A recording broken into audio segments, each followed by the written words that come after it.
Chapter 205. Yi Li frowned and shook her head. Actually, you can completely forget that you and Imo Xiaoyao were friends. The more you mention it, the more I hate you. Han Mingyue smiled. Even if you hate me, it doesn't change the fact that Imo Xiaoyao and I were once friends and brothers. You also said that it was in the past. Yi Li couldn't help but roll her eyes at him. Was there something wrong with Han Mingyue's brain? On one hand, he was reminiscing about their past friendship, on the other hand, he was trying his best to destroy their remaining friendship. On the other hand, he was always talking about his friendship with Imo Xiaoyao, but he never showed any mercy when he attacked. Fine, he did show mercy last time, but didn't Imo Xiaoyao also show mercy? Young Master Han, you won't make things difficult for me this time because of someone, right? Han Mingyue's expression changed slightly. He told you. Do I need to tell you? I was there at the time, okay. However, Imo Xiaoyao also promised me something afterwards. Do you want to hear it? Han Mingyue's expression stiffened slightly. He smiled faintly. I'm all ears. I'm not used to repaying evil with good. I'm guessing that Imo Xiaoyao isn't either. That's why that was the only time. Han Mingyue forced a smile. It seems that Imo Xiaoyao really does value sister-in-law. Then, with sister-in-law in our hands, I believe that he will still show mercy to us. Yi Li smiled. I hope so. Since young Master Mingyue has already revealed his trump card, why don't we take a look at my bargaining chip? Han Mingyue was slightly startled. What do you mean? Yi Li raised her brows and whistled sharply. Not far away, an ink-colored flower exploded in the sky outside the Tianyi Pavilion. Then, an ink-colored flame also rose into the sky from an even further place. Then, the sound of horse hooves could be heard from afar. Han Mingyue tilted her head and her expression changed. Black Cloud Cavalry, why is Black Cloud Cavalry in the southern border? Upon hearing the name Black Cloud Cavalry, not only Han Mingyue, even Sickly Scholar and the people from the Tianyi Pavilion were shocked. Everyone knew that the Black Cloud Cavalry was the most elite force in the Ding Kingdom. The Mahist army was invincible on the battlefield, and the Black Cloud Cavalry was the vanguard of this army, breaking through formations, killing enemies, and breaking through enemy lines. If they were really surrounded by such an army, not to mention the subordinates of the Tianyi Pavilion that he had hurriedly mobilized in Nanjiang, even if the entire Tianyi Pavilion and Yanwang Chamber of Commerce worked together, they would still have no chance of winning, let alone the subordinates of the Tianyi Pavilion that he had hurriedly mobilized in Nanjiang. Yi Li was also surprised. She had only mobilized the Shadow Guard in the southern border, not the Black Cloud Cavalry. In reality, she didn't even know that the Black Cloud Cavalry existed in the southern border. Han Mingyue gritted her teeth and pounced on Yi Li. Once they were surrounded by the Black Cloud Cavalry, they wouldn't be able to break out. The only thing they could do now was to capture Yi Li and then escape. However, how could Yi Li be captured so easily? As soon as the two of them exchanged blows, Han Mingyue's clothes were torn. Fortunately, he dodged quickly and didn't get injured. If it was a normal duel, Yi Li's internal energy would be depleted as time passed, and she would definitely lose. However, if it was a life-and-death battle, Yi Li's battle awareness that had been honed on the battlefield and her techniques that had been tempered thousands of times were more useful. Moreover, Yi Li didn't plan to fight with him at all, even if it was just a matter of a dozen moves. The black-clothed men on horses were already in front of them, exchanging blows with the people of the Tianyi Pavilion. The Tianyi Pavilion was an intelligence organization, not an assassin organization, nor was it an escort agency or dojo. Even if the people under them knew martial arts, they wouldn't be that good. Of course, there were martial arts experts, but they were definitely in the minority. Compared to the Black Cloud Cavalry who had just returned from the battlefield with killing intent, the Tianyi Pavilion would lose in terms of aura. Moreover, the Black Cloud Cavalry had always been well trained. While they were still on their horses, they already locked onto their targets and reaped the lives of their enemies with great teamwork. Two of the Black Cloud Cavalry jumped off their horses and pounced on Han Mingyue from the left and right. Seeing this, Yi Li's dagger slashed out a streak of light, blocking Han Mingyue's attack and quickly retreating. Han Mingyue wanted to go forward again, but she was already firmly entangled by the two Black Cloud cavalry and couldn't break free. Sickly Scholar, who was watching from the side, was also not spared. The Black Cloud cavalry clearly knew Sickly Scholar's identity and didn't give him a chance to get close. Whips and spears were all thrown at him. An heir and an san landed next to Yi Li. Yi Li asked curiously, "Why would the Black Cloud cavalry appear here?" An heir said in a deep voice, "Princess, something has happened. The original Shadow Guard has been transferred away by Qing Qinggongzi. This Black Cloud cavalry was originally training near Yong province and came to pick up Princess." What happened? To have the Black Cloud cavalry in Yong province travel hundreds of li to pick her up, Yi Li was shocked. Mo Jingli? An heir nodded and said, 3 days ago, Ling province's army suddenly attacked Yong province. At the same time, Shattered Snow Pass was also attacked by Nan Zhao's army. The Black Cloud cavalry knew that Princess was in Nanjiang, so they traveled through the night to pick up Princess and Qing Qinggongzi.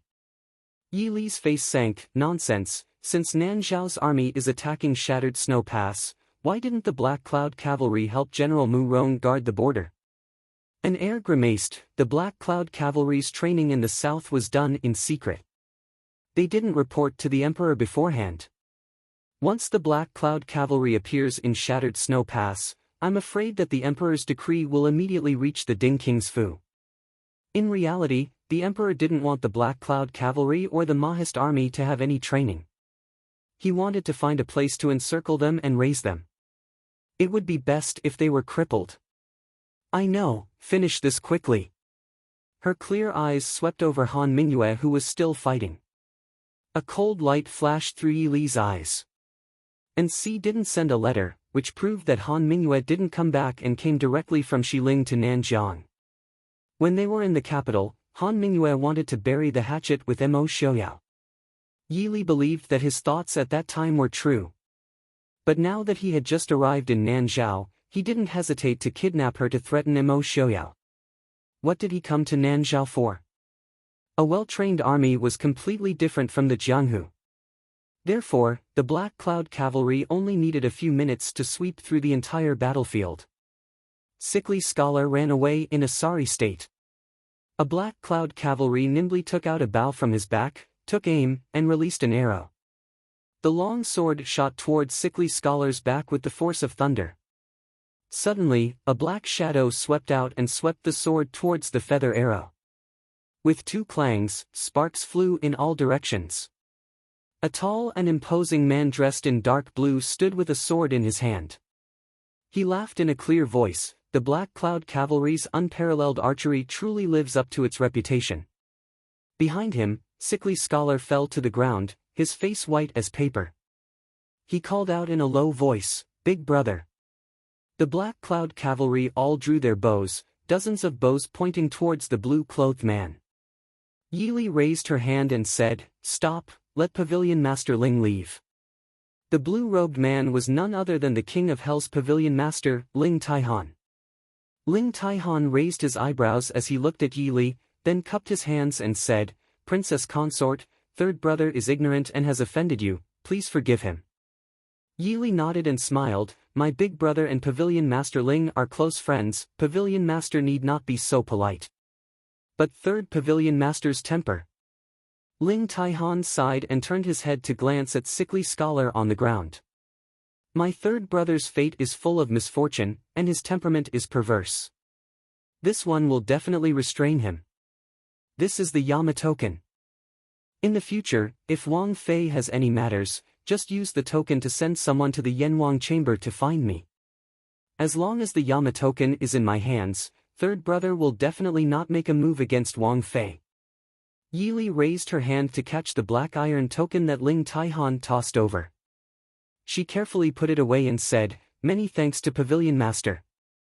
Ling Taihan bent down to pick up Sickly Scholar and said, "Since it's like this, goodbye."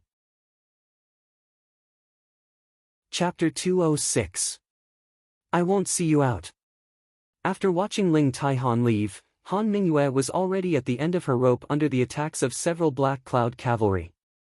She was barely holding on. The Black Cloud cavalry didn't have any thoughts of using numbers to bully the enemy. As long as they could defeat the enemy, they wouldn't feel guilty even if there were 100 of them. They were soldiers, not chivalrous people. Junwei. Han Mingxi, who had been silently watching them, walked over to Yi Li with his heavily injured body. Yi Li glanced at Han Mingyue, who was still fighting, and sighed helplessly. "I beg you, let my big brother go." Han Mingxi looked at her, his eyes full of bitterness. Although he already knew her true identity, he really wanted to be friends with her.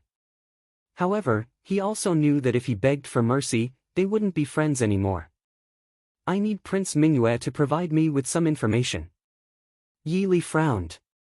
She didn't want to keep Han Mingyue alive. Han Mingyue gave her a very bad feeling. If she hadn't been on guard against Han Mingyue from the start and secretly made arrangements when she sensed something was wrong, she really would have fallen into Han Mingyue's hands this time. However, seeing Han Mingxi's weary expression due to his heavy injuries, she couldn't refuse. "He won't say anything. I can tell you whatever you want to know." After all, they were brothers who grew up together. Han Mingxi knew his big brother very well.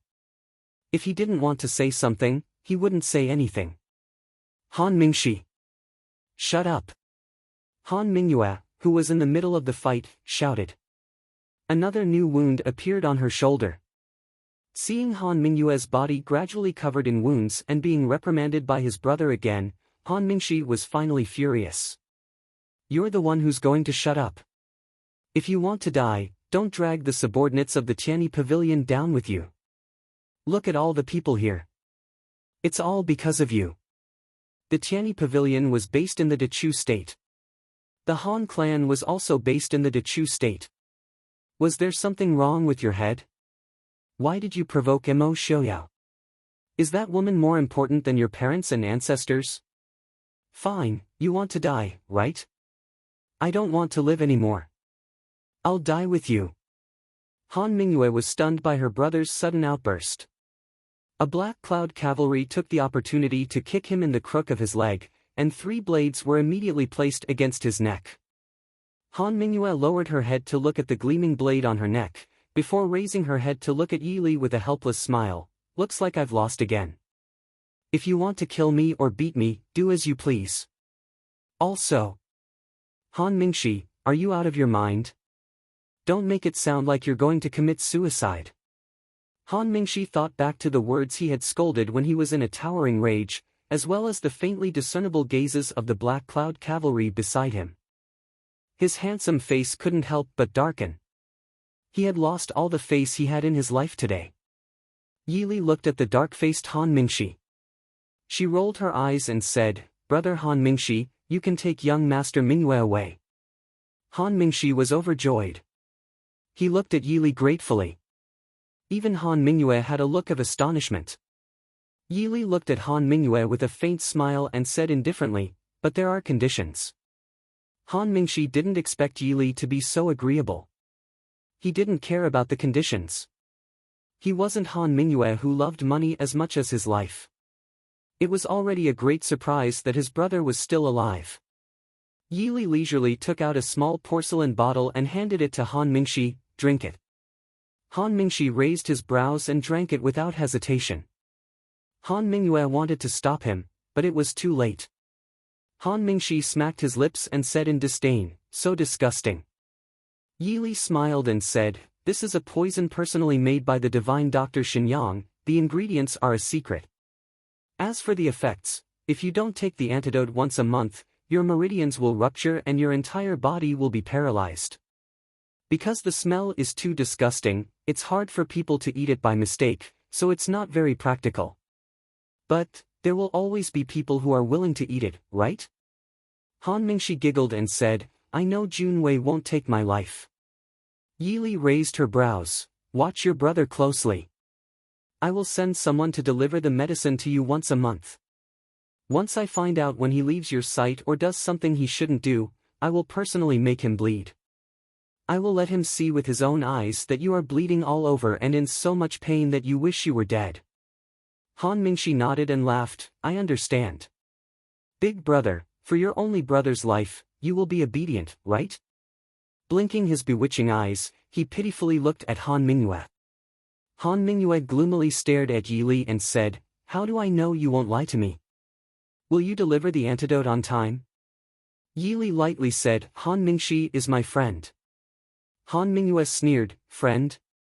Is this how you treat your friend?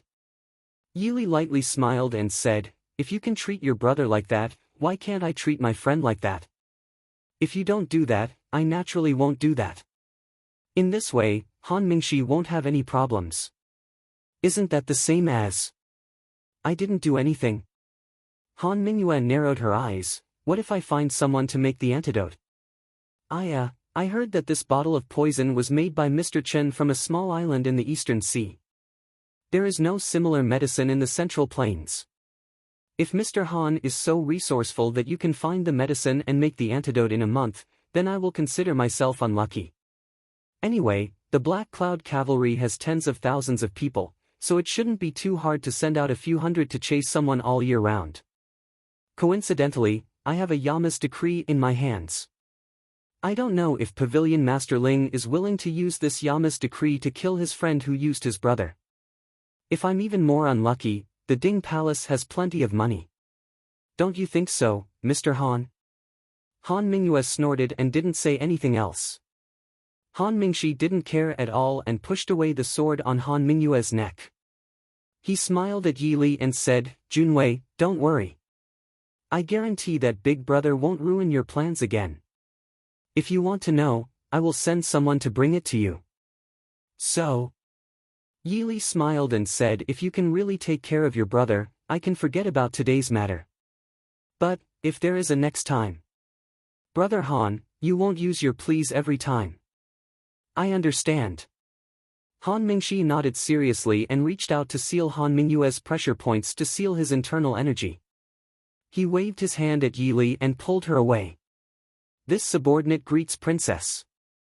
The Black Cloud Cavalry all bowed. Yi Li nodded, you can all stand up. What is going on with you? Seeing the fierce and awe-inspiring black-clothed cavalry, Yi Li praised them in her heart. As expected of the most elite army in the Dechu state. Just this aura alone wasn't something normal soldiers could compare to. Moreover, in the battle just now, the Black Cloud Cavalry had traveled a long way without any casualties. It was enough to see how strong this troop was.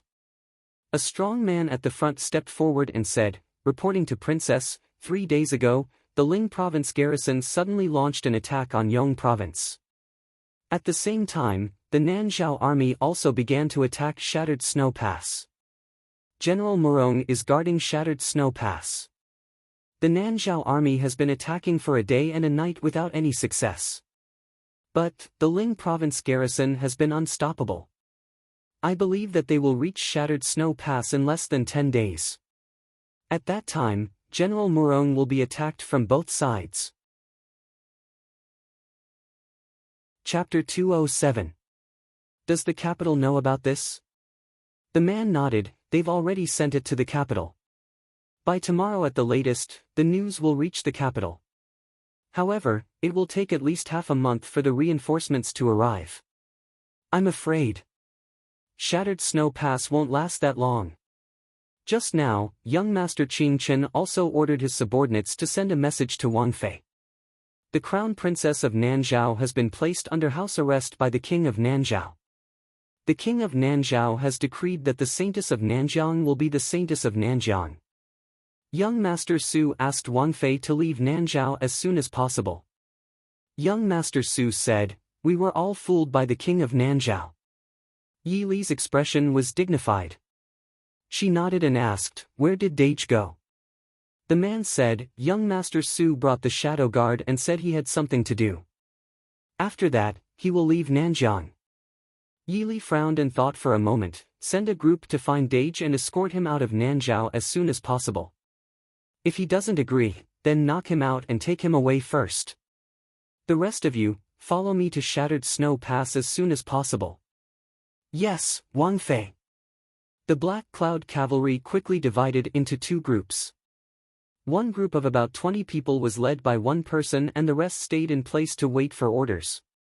Yi Li asked, "What kind of army are there near Shattered Snow Pass?" The leading man looked at Yi Li with some surprise and replied respectfully, "A few months ago, Prince did deploy some people near Yongzhou and Lingzhou. However, the emperor is very strict with the Ding Palace. It's impossible to mobilize the army on a large scale. Moreover, most of the Mahist army is also responsible for intimidating the northern tribes. Therefore, only the 2,000 Black Cloud cavalry and the 20,000 troops under Wu Qingliang in Yongzhou can play a role near Yongzhou. As soon as the battle broke out, we immediately sent a message to Wu Qingliang. If there are no accidents, he should arrive at Shattered Snow Pass tomorrow afternoon." Yi Li frowned for a moment and shook her head, "No. Let him lead troops to reinforce the Yongzhou garrison to stop the Li King's army. There are 80,000 troops stationed at Shattered Snow Pass. As long as General Murong doesn't go out to fight with the enemy, it's not a problem to defend the city for half a month. Once Prince Li's army reaches Yonglin City and forms an encirclement with Nanzhao, even 20,000 more soldiers and horses will be useless." The leader of the group was also surprised. He quickly said, "This subordinate will immediately send someone to inform Chief Commander Wu. If we travel without stopping, we will definitely be able to catch up with them before they cross the river tomorrow." After saying that, he quickly turned around and instructed someone to deliver the message. Yi Li rubbed the space between her eyebrows. She had a bad feeling in her heart. "Pass down the order. There's no need to go back to the city. Go directly to Snow Shattering Pass at the fastest speed." "Yes." All of a sudden, the flames of war seemed to have ignited. Yi Li could not help but feel a little absent-minded. She raised her head and looked at the sky that was covered with dark clouds. Her heart grew heavier and heavier. Shattering Snow Pass on top of the sturdy and ancient mottled city walls, the soldiers stationed there gripped their swords and spears tightly and were ready for battle. Their young faces were stained with traces of exhaustion. Today, they had repelled 3 attacks from the Nanzhao army and were ready to welcome the next wave of attacks. Murong Shen was 40 years old, and his angular face had a resolute expression. Holding a long spear in his hand, he walked on top of the city gate tower. His brows, as thick as knives, were tightly furrowed. From the day he was sent to guard Snow Shattering Pass, he knew that Snow Shattering Pass would not be peaceful. But he did not expect that the true danger would not only come from the restless Nanzhao, but also from the interior of Dechu State, the emperor's younger brother, Prince Li. He couldn't help but think back to the anonymous letter he received when he left the capital. There were only 4 simple words on it: "Be careful of Lingzhou." So this was what it meant? The other party had long known that Prince Li had bad intentions, but unfortunately, he did not attract enough attention. Or rather, the circumstances did not allow him to pay attention. The emperor needed him to guard the border, but because he had once competed with the previous Prince Ding, he was not willing to give him enough military power. The local officials also restricted him at every turn. And now, even though he knew that once Prince Li captured Yongzhou and formed an encirclement around Snow Shattering Pass, he had no way to retreat. Because in front of Snow Shattering Pass, he had to face hundreds of thousands of Nanzhao people. Once they crossed Snow Shattering Pass, they would sweep through the entire south of Dechu State like a plague. Hopefully, the reinforcements could make it in time, father. A clear voice came from behind him. Murong Shen turned around. Murong Ting, dressed in red, walked up the gate tower with a sword in her hand. Murong Shen's face darkened. He said sternly, "What are you doing here? Go down." "Father." Murong Ting said firmly, "Daughter will guard the city with father." "Nonsense. I told you to leave Snow Shattering Pass immediately. Why haven't you left yet?" Murong Shen loved his only daughter like a treasure. Now that Snow Shattering Pass was in danger, he had to stay and face his only daughter, but he wanted her to leave first. Murong Ting stubbornly bit the corner of her lips and said, "Ting is not unaware of the current situation. If I leave Snow-Shattering Pass now and fall into Prince Li's hands and be used to threaten father, then daughter can only die. Seeing that Murong-shen wanted to say something, Murong-ting interrupted him and said, if father wants me to protect me back to the capital, then that's even more unacceptable. Now that the Nanzhao army is about to attack the city, it's time for people. Ting is the daughter of the general of Snow-Shattering Pass, but you still have to take people who can be used to leave.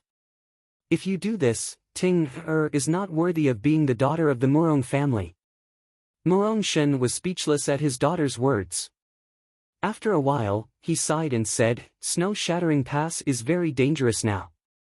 Murong-ting said proudly, when father goes to war, when is it not dangerous?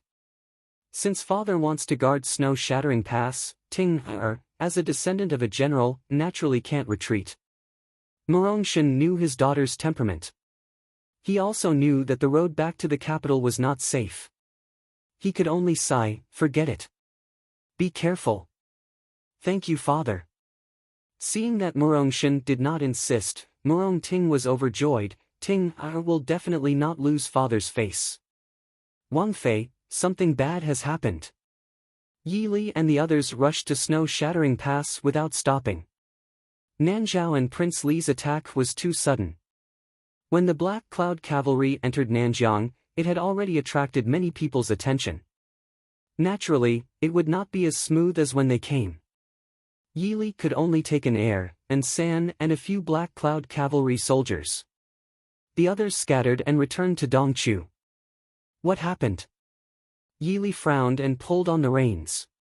The Black Cloud cavalry soldier whispered, Commander Wu Qingliang was assassinated. The reinforcements from Yongzhou were ambushed as soon as they crossed the river. The entire army was destroyed. Yi Li's heart trembled. How far are we from Snow-Shattering Pass now? An heir said, there's still half a day's journey. But Snow-Shattering Pass has been surrounded by hundreds of thousands of Nanzhao soldiers. I'm afraid we won't be able to enter the pass even if we get there. Yi Li said, take a detour. Don't worry about Snow-Shattering Pass. Go to Yonglin first. Prince Li's army should be arriving soon. Yes, Wang Fei. Snow-Shattering Pass was still the same as it was a few days ago. Sounds of killing and war drums shook the sky. Murong-shen looked at the Nanzhao generals shouting at the city gates with a heavy expression. Staying in seclusion for several days in a row was a serious blow to the morale of the soldiers. Many of the generals by his side could not help but want to go out of the city to fight, but they were all stopped by him. General, please let this subordinate go out of the city to fight. The young general pleaded firmly, his eyes filled with unyielding anger. The Nanzhao soldiers were shouting and cursing at the city gates every day, but they could only stay in seclusion. This made these young and aggressive soldiers hold a fire in their hearts. Chapter 208. Shut up. The most important thing now is to defend the city, not to fight for personal feelings. We can't let the Nanzhao army step into the broken snow pass. This is the purpose of guarding the border. Wait for the reinforcements. The young general looked at him in disbelief and asked, can the reinforcements make it in time? They only had 80,000 soldiers, while the Nanzhao army surrounding them and the Prince of Li's army from Lingzhou outflanked them from behind had at least 300,000 soldiers. Murong-shen was silent for a moment and said firmly, there's still time, as long as we can defend the broken snow pass.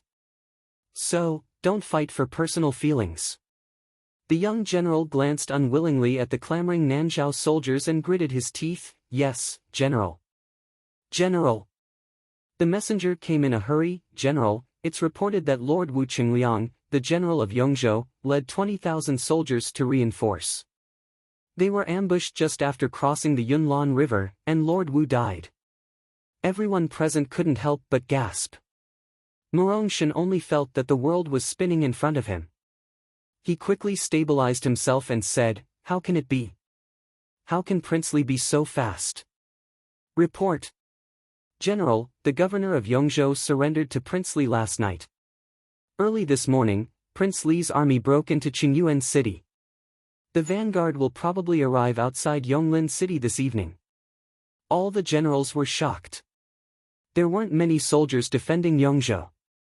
As the highest official in Yongzhou, the governor of Yongzhou surrendered to Prince Li. No wonder Prince Li's army could be so powerful all the way. They thought they could delay for 10 days, but they were afraid that the broken snow paths would be surrounded in less than 2 days. Thinking of this, everyone felt a chill run down their spines. Murong Shen was so angry that he laughed. Good. What a good governor of Yongzhou. Who is willing to defend Yonglin City? Several young generals came out at the same time. General, we are willing to go. Murong Shen looked at the young men in front of him who looked serious and nodded. Good. Yun Ting, Xia Shu, I will give you 20,000 soldiers to defend Yonglin. Understand? Yes, General. The two young men replied in unison. After receiving the military order, they turned around and left. No one asked how they were going to defend Yonglin and how long they would have to defend it for. Looking at the backs of the two young men, Murong Shen glanced at the generals present and said, "We'll do the same." Understand? Yes. General. Yonglin City, which was usually quiet, was now in a solemn state. The shops on both sides of the street were closed, and not a single person could be seen on the street.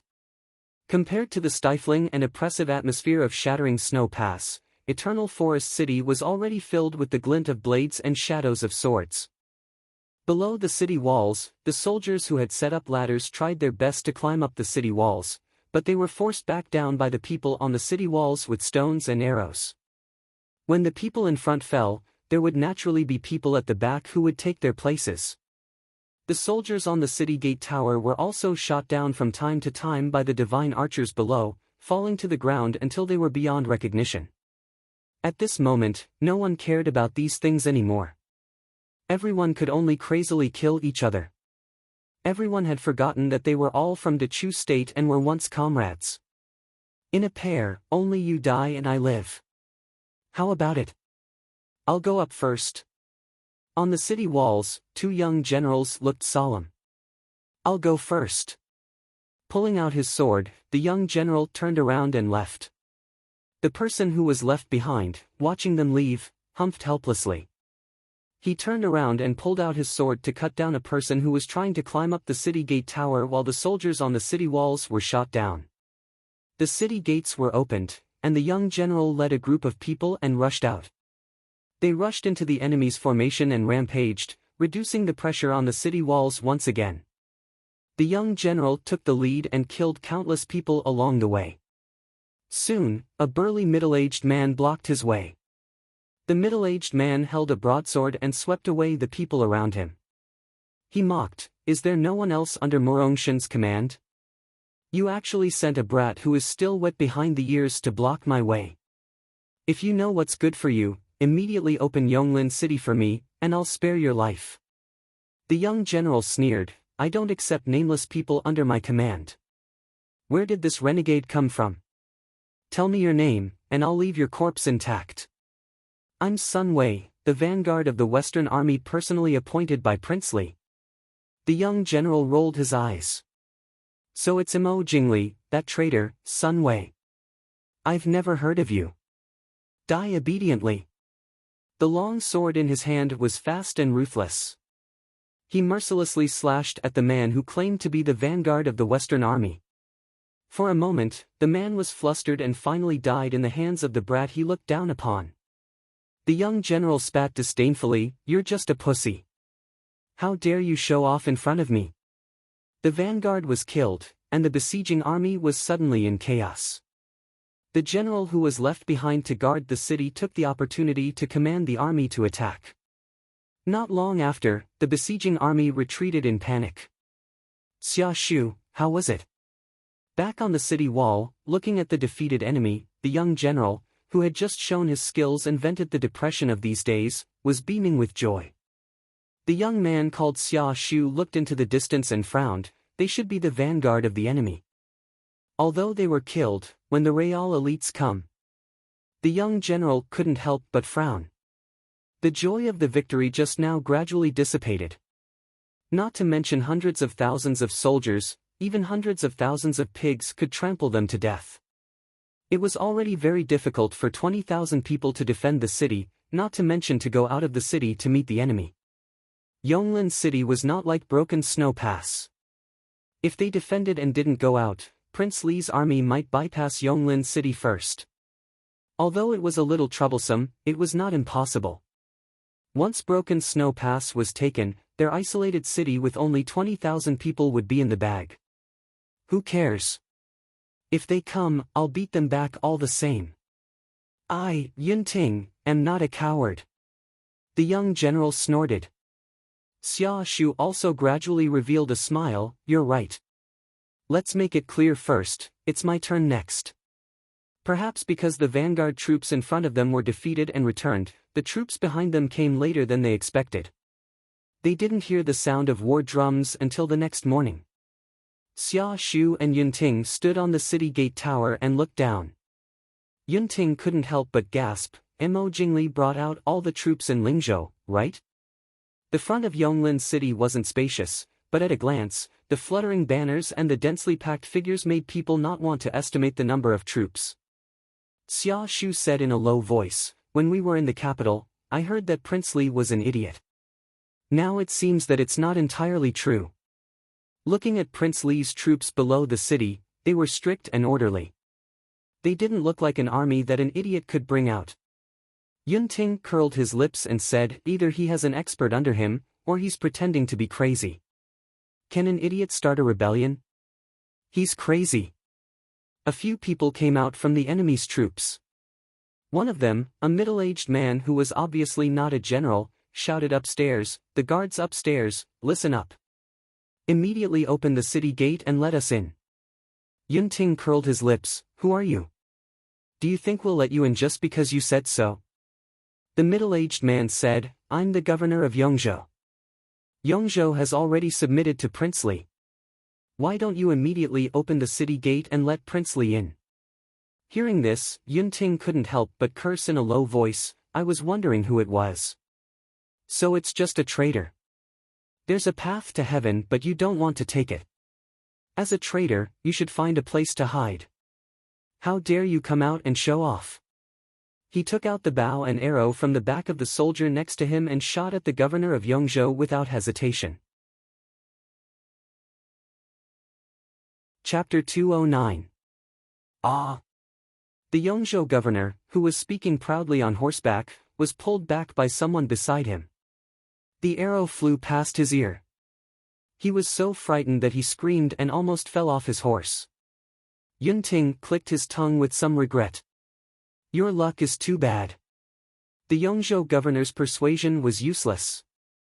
One of them waved his hand and had someone send him back to the army. Only then did he raise his head and say to the two people on the city gate tower, are the two generals Yunting and Xia Shu on the city gate tower? The two of you only have 20 to 30,000 soldiers at most. You can't stop my 200,000 soldiers. Why put up a stubborn resistance? Actually, we are all citizens of the Dechu state.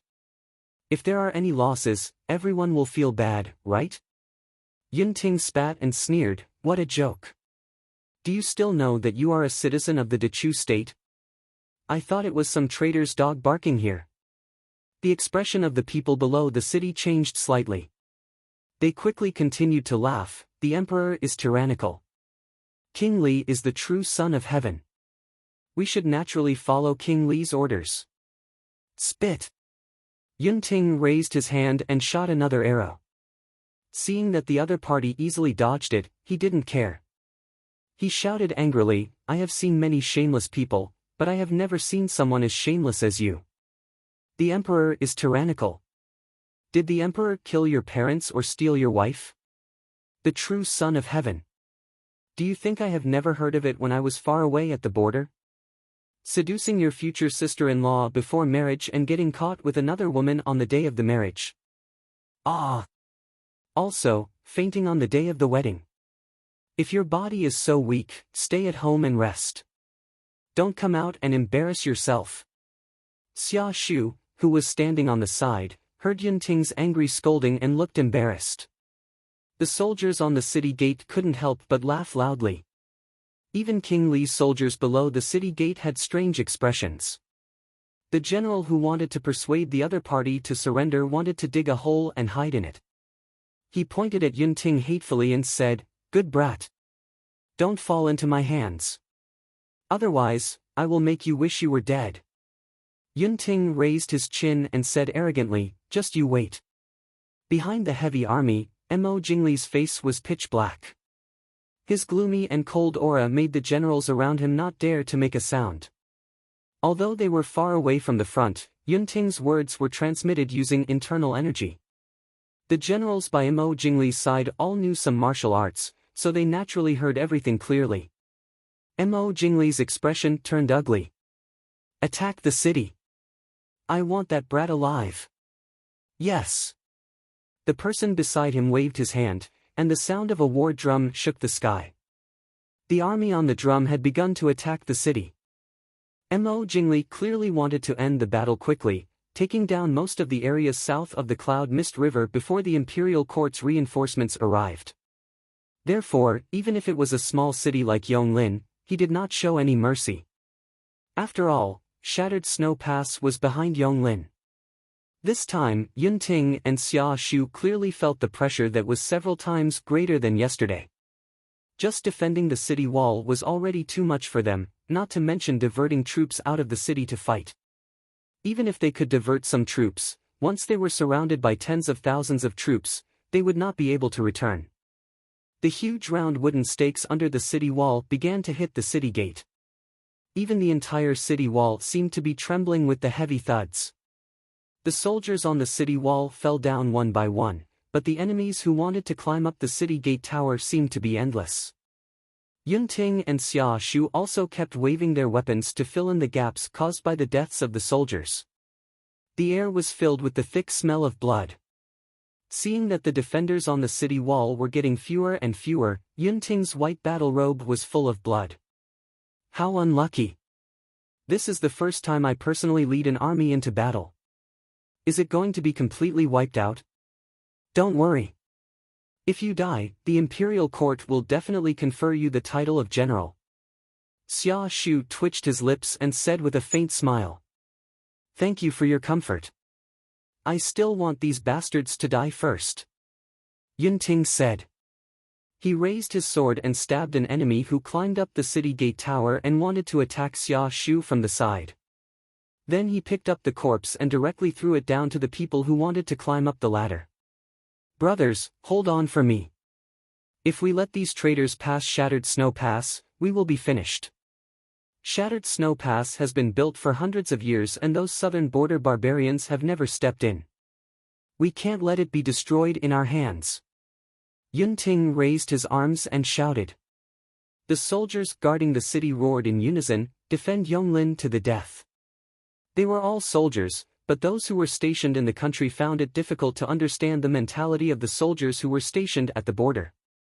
Guarding the country was the most important glory and mission in their hearts. It was also the responsibility that was engraved in their bones. In the mountain forest a few miles away from Yonglin City, Yi Li stood under the shade of a tree on a hillside and looked into the distance. The sound of soldiers and horses could be heard clearly even from a few miles away. Wang! Gongzi, Yonglin City can't hold on anymore. And San quickly walked over and reported. Yi Li lowered her head and said, "It's not bad to be able to hold on for so long with only 20,000 men. Who is guarding Yonglin City now?" An heir said, "It's General Morong's 2 lieutenants, Yun Ting and Xia Shu." Yi Li frowned, "Only 2 lieutenants?" An heir nodded, "There are not many generals guarding Shattered Snow Pass. These 2 are General Morong's most promising subordinates. They are also the 2 young generals that General Morong values the most. That Yun Ting even killed Prince Li's vanguard yesterday." Yi Li frowned, "Mo Jingli is also in the army?" An heir nodded and pointed to a place in the distance where a banner was fluttering. "Prince Li should be there." "Gongzi, should we?" Yi Li shook her head, "Mo Jingli must be heavily guarded. Besides, he himself is not a mediocre person. It's almost impossible to catch the leader first." An heir, and San. Yes. Pick a few people and kill Yongzhou's governor. An heir and an San looked at each other and said in a clear voice, "This subordinate obeys." Yili said in a deep voice, "As long as we kill Yongzhou's governor, don't do anything else and retreat immediately." Yes. Then Gongzi, you. Yili sighed softly and looked at the blue sky. "I'll go with the Black Cloud Cavalry." The Black Cloud Cavalry commanders standing behind her looked at Yili with respect.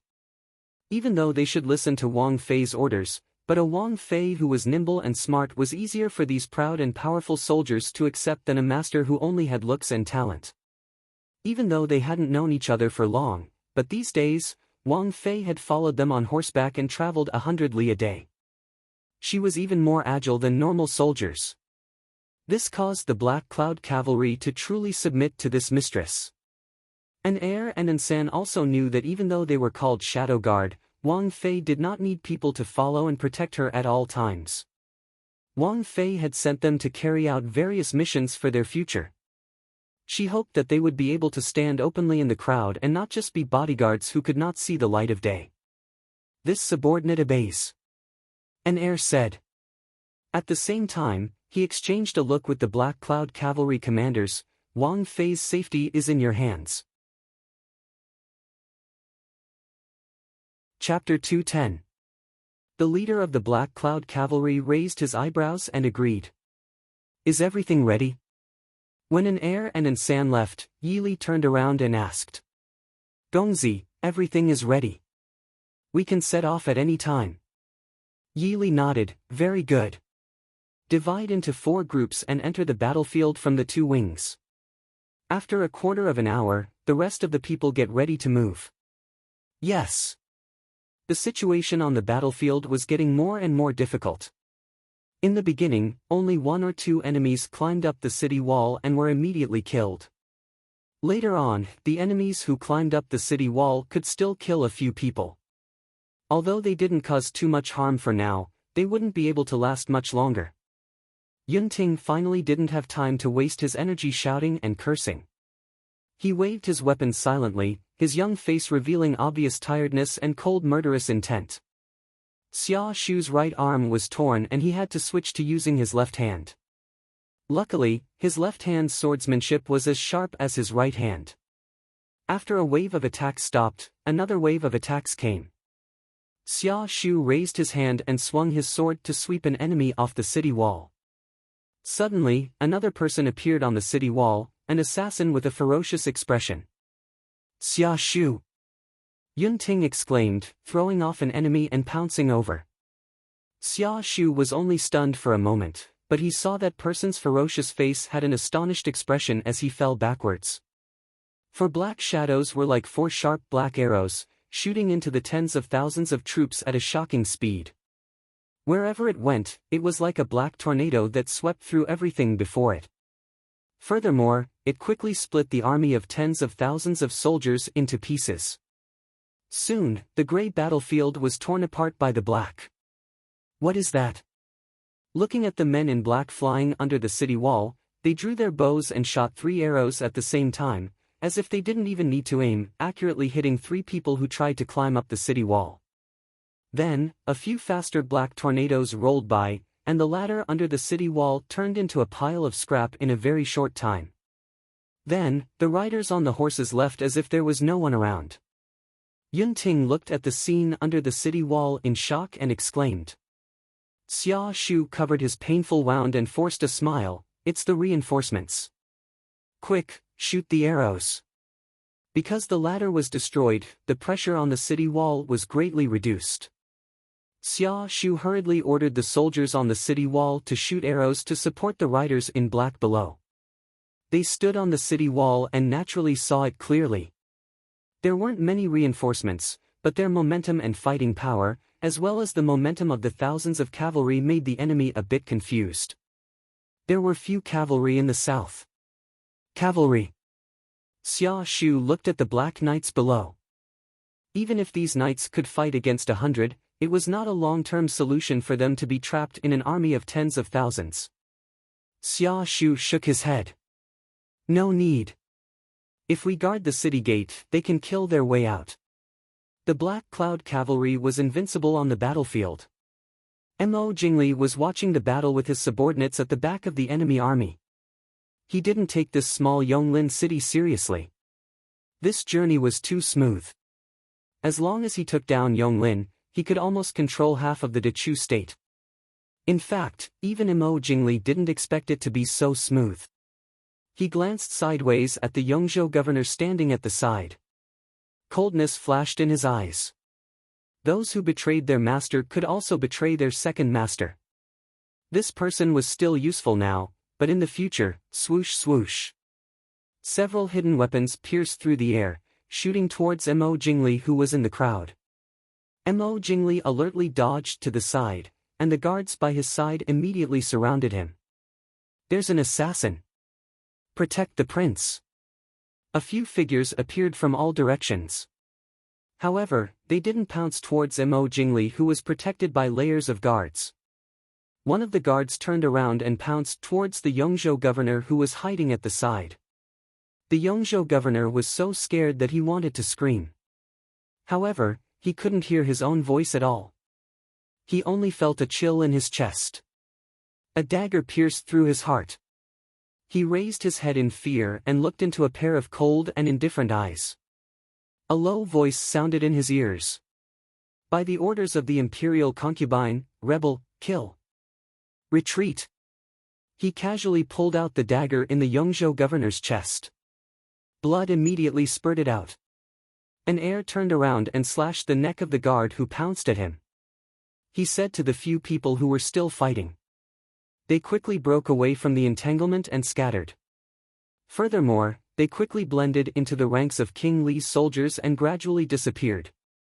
Mo Jingli looked gloomily at the Yongzhou governor who was already dead on the ground. The generals beside him also had a serious expression. They also had a hidden fear and worry. They didn't hear the assassin's words completely. However, the last sentence, rebel, kill. Indeed, they heard it loud and clear. The Yongzhou governor was killed so cleanly in the midst of tens of thousands of soldiers under heavy protection. How could they not tremble in fear? Mo Jingli didn't have time to get angry. Soon, someone cried out, "What is that?" Everyone looked over. Black-clothed riders had appeared on the battlefield at some unknown time. The soldiers at the front were already showing signs of defeat after a few charges. Where did so many riders come from? These riders were extremely fast. They occasionally crossed each other. From afar, it was impossible to see how many people there were. They only felt that the entire battlefield was filled with black-clothed riders. Everywhere they went, there were corpses. However, the terrain outside Yonglin City was narrow. It was impossible to spread out all the soldiers and horses. For a moment, they couldn't do anything to them. Black Cloud Riders. Mo Jingli gritted his teeth. Black Cloud Riders. Everyone trembled again. The timid ones couldn't help but turn pale. Black Cloud Riders, the Ding Palace's most elite force. It could even be said that they were the Dechu state's most elite army. They were personally controlled by the Ding Prince. Apart from the Ding Prince and the Ding Palace's mistress, who was acknowledged by the prince, no one else could command this army. The Black Cloud Riders appeared here, then. Prince Ding was definitely nearby.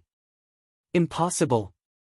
Mo Jingli said coldly, that sickly Mo Xiaoyao definitely couldn't have gotten here so quickly. He had secretly left the capital. Even if Mo Xiaoyao received the news and immediately chased after him, with his sickly body, it would take at least a few days for him to get here. Even if he felt it, he still didn't have the strength to command the battle. Then, who is commanding this Black Cloud Riders right now? A general asked with a trembling voice. Mo Jingli snorted. He was sure that Mo Xiaoyao definitely wasn't in Yonglin. However, who was commanding this Black Cloud Riders? Feng Xiao. That wasn't right. Feng Xiao couldn't command the Black Cloud Riders. Prince, there are a large number of riders coming from the south. Mo Jingli was stunned. How many? Many, countless, the scouts were all killed when they got close. Everyone looked towards the south. Sure enough, they saw smoke and dust billowing from the other side of the forest. There were also galloping horse hooves that seemed to shake the ground. Without a few thousand horses, there definitely wouldn't be such an effect. Chapter 2:11. Prince, the signal to retreat sounded, and the enemy troops retreated like a tide. At the same time, the Yonglin city gates opened, and the black-clothed cavalry quickly rushed into the city, and the heavy city gates closed again. On the city walls, looking at the departing enemy troops, Yun Ting and Xia Shu looked at each other and heaved a sigh of relief. If these people did not feel it, they probably would not have been able to hold on. Yun Ting casually wiped away the blood on his sword, and returned the sword to its sheath, and asked curiously, Xia Shu, who is it that came to help us? Xia Shu sighed, and said, when you go back, don't brag that you grew up in the capital, you can't even see this, and spend all your time on collecting those rumors, right? He even knew that Prince Li was fooling around with his sister-in-law, but he still acted like he was muddle-headed. Yun Ting tilted his head and blinked, then suddenly opened his eyes wide and looked at Xia Shu in a daze. After a while, he stuttered, Xia Shu, it can't be the one I think it is, right? Xia Shu rolled his eyes at him. Other than that, who else can it be? Yun Ting finally screamed, and quickly ran down the city gate tower. Xia Shu helplessly shook his head, and also followed. The legendary Black Cloud Cavalry, he was also very curious about it, okay? On both sides of the wide street below the city walls, there was a dense mass of people and horses. But no matter if it was the people or the horses, they did not make a single sound. The entire street was so quiet that even the sound of a pin dropping could be heard. As soon as Yun Ting walked down the gate tower, he felt a sharp killing intent and an oppressive aura coming at him from all directions. His originally overjoyed expression involuntarily disappeared as he stood up straight and looked at the person in front of him. The person at the front was also dressed in black, but he did not ride on a horse like the others. Instead, he stood there quietly while leading a black steed. Yun Ting could see that he was different. Compared to the cavalry on horseback, he was petite and kind, and did not have the stern and fierce aura of the cavalry. He even looked at Yun Ting with a faint smile in his eyes. However, Yun Ting knew that this did not mean that this person was weaker than others. On the contrary, this person should be the leader of these people. I am Captain Yun Ting of Shattering Snow Pass. Thank you for coming to my aid. I wonder, how should I address you? Yi Li looked indifferently at the young general who was clearly nervous and expectant. She couldn't help but find it funny. But his face was calm. Commandant Yun, is it convenient for us to talk somewhere else? Yun Ting was still in a daze. Xia Shu, who followed behind him, said, of course, this way please. I am Xia Shu, the captain of Shattered Snow Pass. Yi Li nodded and turned to the Black Cloud Cavalry behind her, rest here. Yes. The 2,000 Black Cloud Cavalry got off their horses in unison. Their actions were so uniform that it was shocking. Yun Ting came back to his senses and said, everyone must be tired from the journey. Why don't we rest in the camp? Yi Li said somewhat helplessly, I'm afraid there won't be any time to rest. Presumably, Yonglin City also had a lot of injured soldiers that needed to be taken care of. But these warhorses still need to be taken care of by the two of you. Xia Shu naturally understood. Fortunately, although there weren't many cavalries in Shattering Snow Pass, the fodder for 2,000 warhorses could still be provided for some days. He nodded and said, don't worry, young master. I'll send someone to take care of it immediately. Young master, this way please. Yi Li nodded and followed Xia Shu to the military camp not far from the gate tower. Yun Ting was a little dizzy. He looked back at the black-clothed cavalries who either sat down or closed their eyes to rest or wiped their swords after sending the warhorses away. Then he looked back at Yi Li who followed Xia Shu with a few black-clothed men.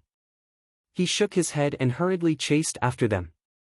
In the hall that looked a little shabby because of the temporary setup, Xia Shu stared at the black-clothed young man who sat in front of him leisurely and looked around the hall. He also saw the 4 black-clothed cavalries who stood beside him as his guards. "Young master, can you say anything now? I haven't asked the origin of young master and the rest of you." Yili looked at the 2 of them and smiled. "No wonder General Murong would send the 2 of you to guard Yonglin City. Commandant Yun is brave and valiant, and Commandant Xia is cautious. It's really a rare combination." Xia Shu smiled bitterly. "If young master and the rest of you hadn't arrived today, I'm afraid that Xia Shu and Yun Ting could only apologize with death." He still stared at Yili. He wouldn't forget that the young man in front of him hadn't told him his identity. Yili was helpless. She raised her hand and pulled down the bun on her head, letting the black hair slide down her shoulder. She smiled faintly and said, "I'm Ding's consort." "Ding's consort?" Yun Ting and Xia Shu looked at each other. Although the situation in front of them was unexpected, it seemed to be reasonable. Except for Prince Ding, only Ding's consort could mobilize so many Black Cloud cavalries. But how could Ding's consort, who was rumored to have disappeared, suddenly appear in Broken Snow Pass and even lead the Black Cloud cavalries to rescue Yonglin City? And it was said that Ding's consort was the daughter of the Minister of the Imperial Court, the granddaughter of Mr. Qingyun. She was a delicate lady from a noble family. How could she? Yun Ting felt even more dizzy. He stood aside and didn't say anything. He let Xia Shu, who was obviously calmer than him, handle everything. Xia Shu was also frightened. It took him a long time to come to his senses. He said, "Why, are you here?" Yili smiled and said, "I wasn't here at first. I heard the news that Broken Snow Pass was besieged. Fortunately, I made it in time. If you two don't believe my identity, is Miss Murong, the daughter of General Murong, still in Broken Snow Pass?" Xia Shu's face changed slightly. He said awkwardly, "It's not that I don't believe your identity. After all, the Black Cloud cavalries are the best evidence. It's just..." Yili nodded. "I understand what Commandant Xia means. Don't be nervous. Both of you, please sit." Xia Shu and Yun Ting looked at each other. They thanked each other and took their seats. Originally, they were happy that the Black Cloud cavalries came to their rescue. But now that they found out that the one leading the Black Cloud cavalries was Ding's consort, they didn't know what expression to use. Everyone knew that Prince Ding wasn't in a good position. If he wanted to mobilize the Black Cloud cavalries, he couldn't do it without Ding's consort. But if such a delicate and slender woman really had the ability to command such a strong army and lead them against hundreds of thousands of Prince Li's rebel army, the two didn't have much confidence in their hearts. This subordinate requests to see consort. An air and Ansan's voice came from outside the door.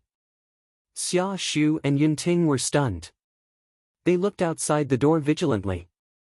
A few men wearing normal soldier uniforms walked in. Even though the uniforms of Dechu State soldiers were similar, Xia Shu could still see the insignia on these people's uniforms.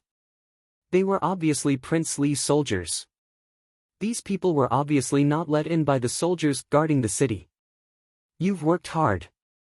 How did it go?" An heir stepped forward and said, "Following consort's orders, we've already executed the Yongzhou governor. It's a pity that Prince Li has many subordinates and this subordinate was unable to bring back the Yongzhou governor's head. Asking for consort's forgiveness." Yili raised her hand. "It's fine. You did very well. Go and rest." Everyone left. Yun Ting said in shock, You killed the Yongzhou governor?" Chapter 212. Yun Ting, don't be rude, Xia Shu said in a deep voice. Xia Shu said in a deep voice. Since they could confirm that the woman in front of them was the imperial concubine, regardless of whether she had the ability to lead the Black Cloud cavalry and the Yonglin army, she was not someone they could be rude to. Although he was also shocked by what he heard just now. Yili nodded slightly and said, "The Yongzhou governor did not want to serve the country and surrendered to Prince Li. If we don't deal with him seriously, I'm afraid other officials will be persuaded by him and follow his example. Xia Shu nodded and said, "What Wang Fei said is right. If the Yongzhou governor did not betray Prince Li, Yonglin army would not be trapped today." Yunting looked at Xia Shu and then looked at Yi Li. He suddenly asked, "Princess, when will the reinforcements arrive?" Yi Li pondered for a moment and shook her head, "I don't know. I was in Nanzhao before. After hearing the news of Shattered Snow Pass, I rushed back. But Yongzhou Army Commander Wu was ambushed at the Cloud River. I'm afraid there won't be any reinforcements in the next few days. It was good enough that the entire south of the Cloud River could protect themselves. There was no need to think about reinforcements. In Jiangbei, only Yongzhou was the closest to Yongzhou. If the Yongzhou army was ambushed, the other army would not come out without receiving the imperial edict. Soldiers. Yunting and Xia Shu were the commanders of the Yonglin army. They were not ordinary soldiers, so Yi Li had no intention to deceive them. If the commander could not see the situation clearly, there was no need to mention anything else. Damn it! Yunting cursed in a low voice. Even with the addition of the 2,000 Black Cloud cavalry, they had less than 20,000 men. Even if they were not afraid of death, if they could defend Yonglin army by fighting all of them, he would rather die on the battlefield. Xia Shu slowly took a breath and calmed himself down before asking, "In this case, Princess, please leave Yonglin army and return to the capital as soon as possible." Leave? Yi Li raised her eyebrows and asked. Xia Shu smiled bitterly, "To tell you the truth, although we have made a military order in front of General Morong, we are not qualified. However, Yonglin, we can only do our best to defend for as long as we can. This one has heard of the grudge between Princess Consort and Prince Li. What if when the time comes? So please leave as soon as possible." Yi Li revealed a smile. "Commandant Xia, did you think that this consort came to Yonglin to stroll around here and then leave? Moreover, if I leave, even if I leave the Black Cloud cavalry to you, will you be able to command them?" Xia Shu looked at Yi Li guiltily. He did have this idea. He hoped that Princess Ding could leave the Black Cloud cavalry behind to help defend the city. However, Princess Ding was right. If even the past emperors could not touch the Black Cloud cavalry, then how could he, a mere military officer, command them? Yi Li raised her eyebrows and looked at him with a smile. "What's wrong? Did I embarrass you by defending the city with you?" This. Xia Shu was speechless. Yunting said straightforwardly, "Princess Consort, the battlefield is too dangerous. You have a noble status and you are a girl. How can we let you defend the city with us? Why don't you talk to the brothers of the Black Cloud cavalry and stay behind to help us defend the city? This way, you will be safe and we will have more confidence in defending the city." Yi Li giggled and covered her mouth. "Commandant Yun, I rode in by myself just now. I didn't sit in a sedan and let people carry me in, right?" Yunting was stunned. Only now did he remember that in the chaos just now, there was indeed no one who was protecting anyone. So this girl who didn't even reach his shoulder was actually someone who had followed all the Black Cloud cavalry and killed their way out of the army? Xia Shu coughed lightly and cupped his hands towards Yi Li. "This one has been rude. General Morong is at Shattered Snow Pass. Why don't we ask Princess Consort to see General Morong first before making a plan?" Yi Li frowned and thought for a moment. She nodded. "That is good. The rebel army has suffered setbacks in the past 2 days. Right now, they have retreated 20 li. Mo Jingli will not advance rashly before investigating clearly. Since I am here, it is not right if I don't see General Morong. Let's go to Shattered Snow Pass first." Yunting volunteered. "I will send Princess Consort over." Xia Shu looked at Yunting with a faint smile. As if he understood what he was thinking, he smiled tolerantly. "I will stay behind to guard Yonglin." Yi Li nodded. "Then I will have to trouble Commandant Xia. I will leave the Black Cloud cavalry to help Commandant Xia strengthen the city walls." Xia Shu was overjoyed. Everyone knew that the Black Cloud Cavalry was good at attacking, but at the same time, those who were good at attacking would know where the weakness of the defense was. It was every soldier's honor to be able to observe the Black Cloud Cavalry at a close distance. Hearing this, Yunting was in a dilemma. Was it better for Princess Ding to see General Morong, or was it better to stay behind to watch the Black Cloud Cavalry? Looking at Yi Li, who had stood up, Commandant Yunting clenched his fist in his heart. It was absolutely necessary to please Princess Ding first. If after this battle, he could ask Princess Ding to take him into the Black Cloud Cavalry. Even if he was a small soldier, he was willing. Shattered Snow Pass. Covered in blood, Morongshan walked into the tent with a majestic gait. As if they knew that Prince Li's rebel army was approaching, the Nanzhao people's attack became more and more intense. In the end, Morongshan personally led people out of the city and fought for a long time to kill them back. Now he could finally take a breath. Morongshan did not even have time to change his clothes before he hurried back to the tent to listen to the battle report of Yonglin City. General, this morning, Prince Li personally led 150,000 troops and horses and arrived at Yonglin City. Morongshan waved his hand and said, "Nonsense. There is only so much space outside Yonglin City. Where is he going to place his 150,000 troops?" One of his subordinates stood up and said, "I'm afraid that the 150,000 troops are prepared for our shattered snow pass. Yesterday, Yunting and Xia Shu killed Prince Li's vanguard and killed the vanguard who opened the way. Today, those two brats will not have a good time." Morongshan nodded and said, "Yunting and Xia Shu fought well this time. General, why don't I take people to Yonglin City to have a look? I'm afraid that those two brats can't hold on today," a middle-aged deputy general said with some worry. Morongshan shook his head with a heavy expression. "The Nanzhao army will attack at any time. Besides, we can't spare more troops to support them." All the generals were silent. Transferring people from Shattered Snow Pass was equivalent to letting the Nanzhao people into Shattered Snow Pass. If they did not transfer people, the 20,000 people in Yonglin City would be eaten by Prince Li's army sooner or later. At that time, they would not be able to hold Shattered Snow Pass even if they surrounded it from both sides. And the sad thing was, they could not even break out of the encirclement because they were guarding Shattered Snow Pass, which was the gate of Dechu State. Unless all the soldiers in Shattered Snow Pass were killed, they would never let the foreigners take a step in. This was the belief that generations of guardians of Shattered Snow Pass had used their lives and blood to forge. Damn it! Prince Li actually colluded with the Nanzhao people. The bad-tempered generals could not help cursing. What could be more depressing than being stabbed in the back by your own people when you were fighting for your life in front of a bloody storm?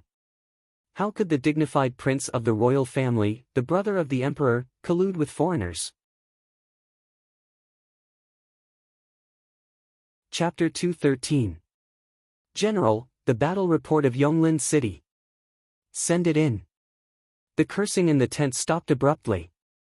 Everyone looked at the soldier who came in with the report seriously, for fear of hearing bad news from him. General, the rebel army of King Li attacked the city for 2 hours this morning. At noon, the rebel army was defeated. Lieutenant Xia asked the general to rest assured that as long as there is a soldier in Yonglin City, the rebel army will never cross the city. The soldier reported loudly.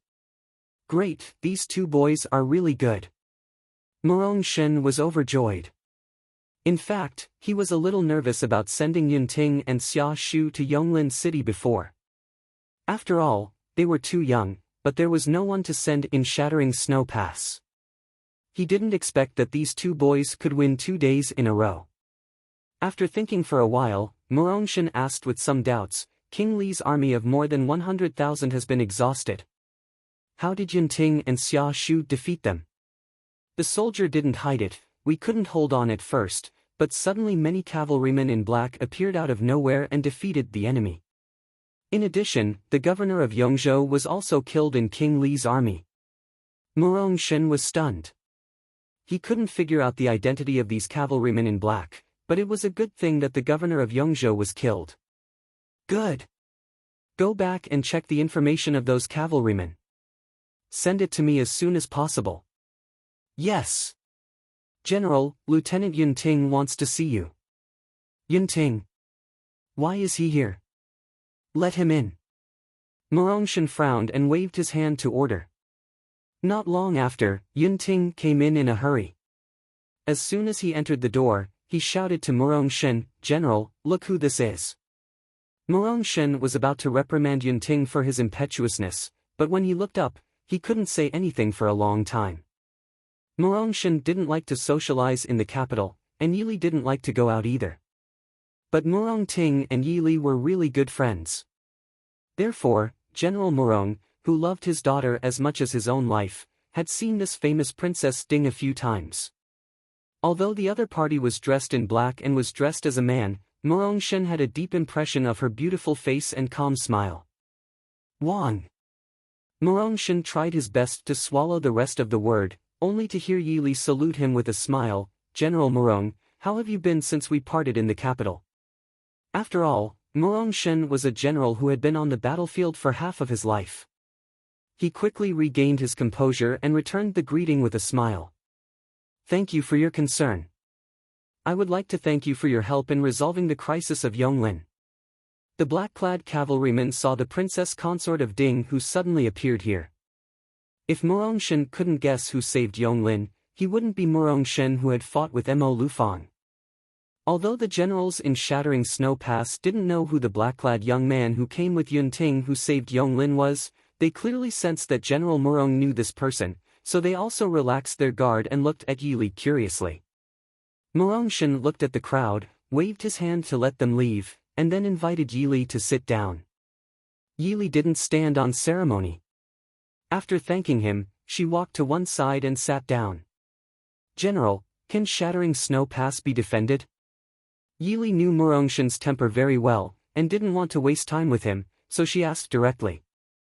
Morongshan looked deeply at Yili, sighed after a while, and said, "I won't hide it from you, princess.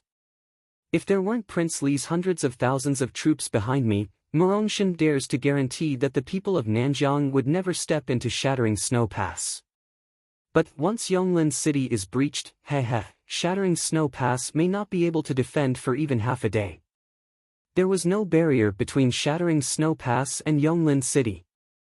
Once the rebel army passed Yonglin City, it was equal to leaving the defending army behind for the rebel army to attack. At that time, the defending army of Shattering Snow Pass would be wiped out without any effort from Nanjiao people. Yili naturally understood that Morongshan was telling the truth. She frowned and said, "In your opinion, how long will it take for the reinforcements to arrive?" Morongshan smiled bitterly. "If, at most 2 days, the reinforcements will arrive. But now, within 10 days, we won't even see half a shadow of the reinforcements." Yili raised her eyebrows. "So you mean that Shattering Snow Pass can't be defended?" Morongshan gritted his teeth and said, "We have to defend even if we can't. As long as Morongshan is still alive, Nanjiao people won't be able to pass through Shattering Snow Pass." Yili was silent for a moment, and then raised her head and asked, "How long do you think we can defend?" Morongshan said in a low voice, "That depends on how long Yonglin can last." "How many Black Cloud cavalry did Princess bring this time?" Yili sighed. "This time it's purely a coincidence. The Black Cloud cavalry only has 2,000 people. General, if Shattering Snow Pass can't be defended, can we retreat to Yunlan River?" Morongshan waved his hand and said firmly, "Others can retreat, but Morongshan can't. Since His Majesty has sent Morongshan to guard Shattering Snow Pass, I can only live and die with Shattering Snow Pass." Yili frowned and said, "Then, have you thought about what will happen if Nanjiang people take advantage of the situation and march north after Shattering Snow Pass is broken? The 20,000 defending troops of Yongzhou have been wiped out at Yunlan River. At this time, not only is Yongzhou in danger, Yongzhou also has no troops to guard it." Morongshan laughed and said proudly, "Don't worry, princess. After receiving the news of Commander Wu's death, I thought of this point. So I've ordered people to monitor Henghui Bridge at Yunlan River day and night. If the reinforcements arrive first, then it's fine. But once Shattering Snow Pass is broken and the reinforcements haven't arrived, the people left there will destroy the bridge at all costs. No matter if Nanzhao people want to rebuild the bridge, cross the river by boat, or take a detour, the journey will be delayed for at least half a month. At that time, the reinforcements of the imperial court should arrive. But Princess, thank you for your help this time. Please leave Yongzhou as soon as possible for your safety. Yili stood up and saluted Murong-shen with admiration. Since General has made up his mind, then, how about leaving Yonglin City to me? Princess. Murong-shen looked at her in surprise. Yili smiled and said, since I'm the princess of Ding country, how can I leave Yongzhou when it's in danger? Yili is also willing to live and die with Yonglin City, so as to live up to the name of Ding country. Isn't that right? Murong-shen was silent for a long time before he finally said, no wonder. No wonder the Black Cloud Cavalry would listen to Princess Ding's command. She was indeed not an ordinary lady. Everyone thought that only Prince Ding and Princess Ding could command the Black Cloud Cavalry. But they didn't know that even among the past Princess Ding, there were only 2 or 3 people who could really command the Black Cloud Cavalry.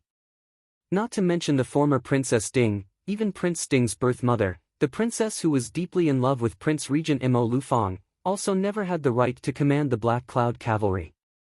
Yili raised her eyebrows and waited for Murong-shen's words. Murong-shen just shook his head and didn't say anything. He just looked up at Yili and said, so, Yonglin City will be entrusted to Princess. I can't help Princess with anything, so I can only send another 10,000 people to Princess. These 10,000 people were supposed to be sent to reinforce Yunting and Xia Shu when they couldn't hold on anymore. It was also the only people he could send. Chapter 214. Yili nodded, thank you for your trust, General. After receiving Murong-shen's commander's seal, Yili didn't delay any longer. She got up and prepared to return to Yonglin City.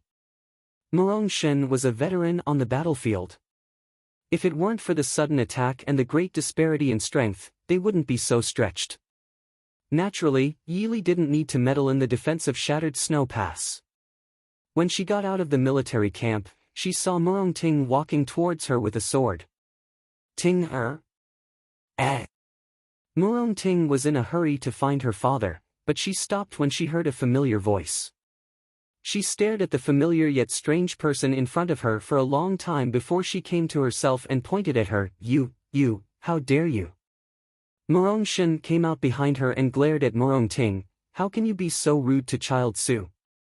Child Su? Murong-ting screamed. Yili smiled and raised her eyebrows at Murong-ting, I'm Su Qinglu. Nice to meet you, Miss Murong.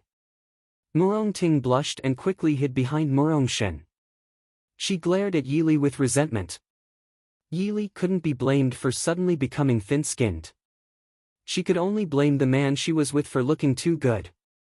Even if he didn't put on makeup to change his appearance, he still looked like a handsome and slightly childish young man. He didn't have the slightest bit of a girl's delicate appearance.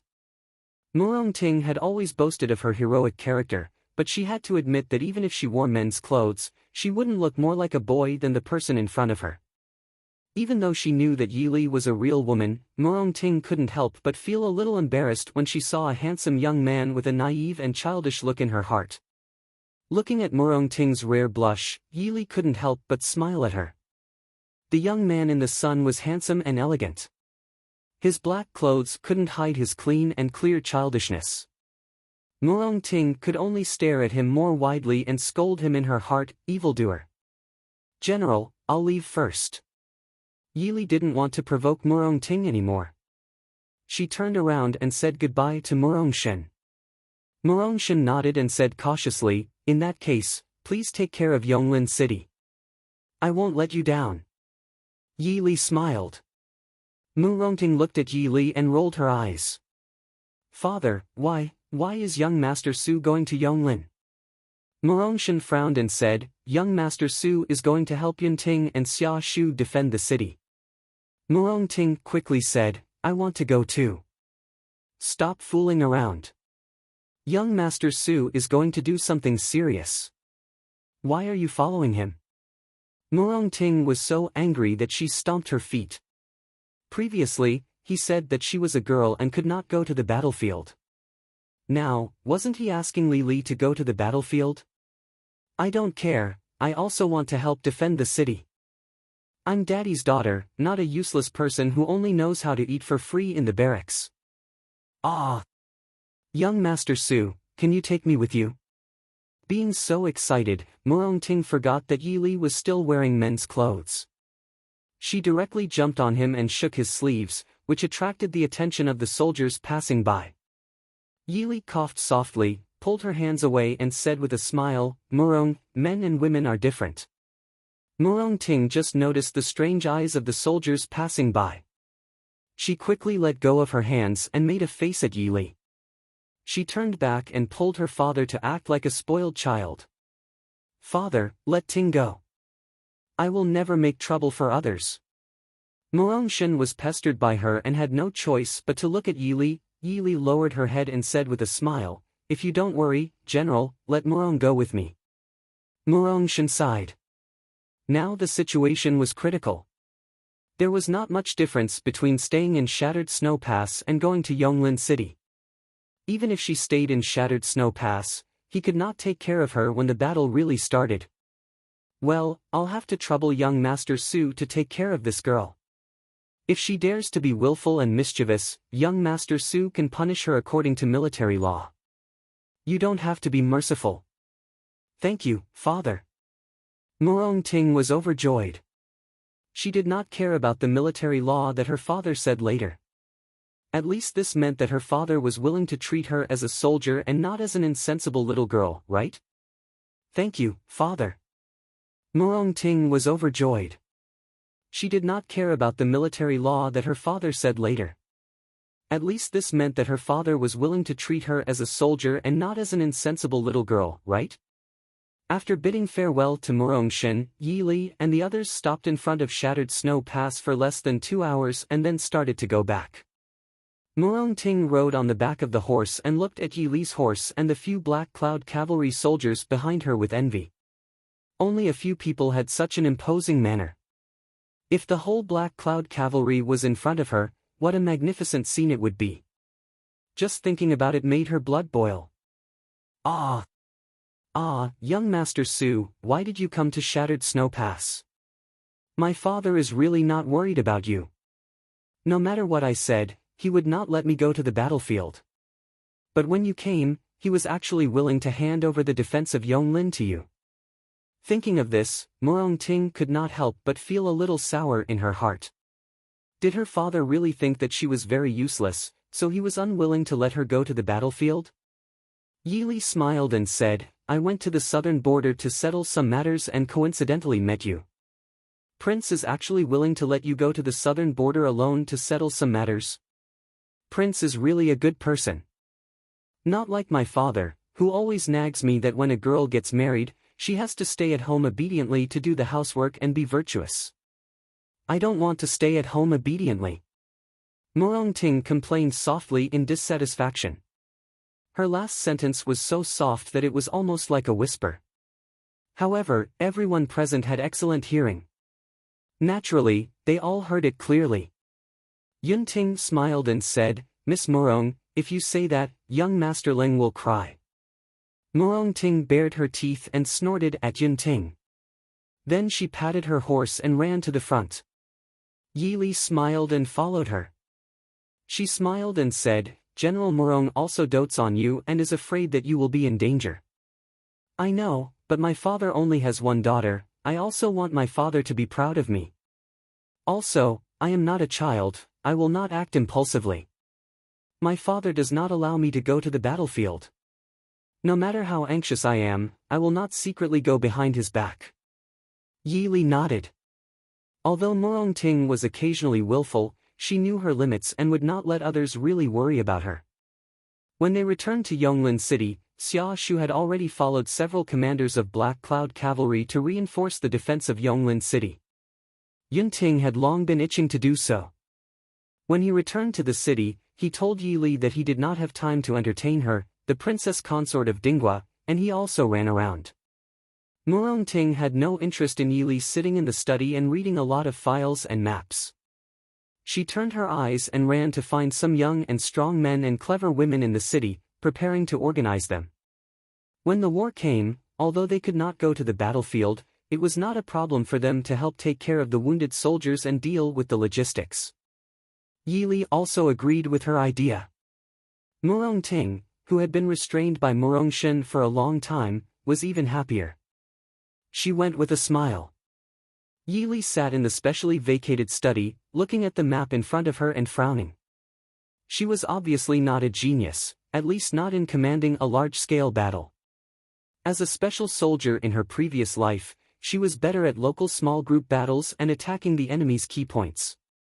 Now, in the situation where they did not have the advantage of time or even the geographical advantage, they had to face the siege of hundreds of thousands of soldiers and horses. Let alone turning defeat into victory, they would be happy if they could successfully defend until the reinforcements arrived. The shattered snow pass, which had not been broken by foreigners for hundreds of years, obviously gave Yonglin City a very safe feeling. Therefore, the defensive ability of the city wall of Yonglin City was not good at all, let alone the internal defense. Who would have thought that the soldiers stationed in the shattered snow pass would one day have to face the attack from Dechu State? Chapter 215. Greetings to Princess Consort. Xia Shu, Yun Ting, and the others came together.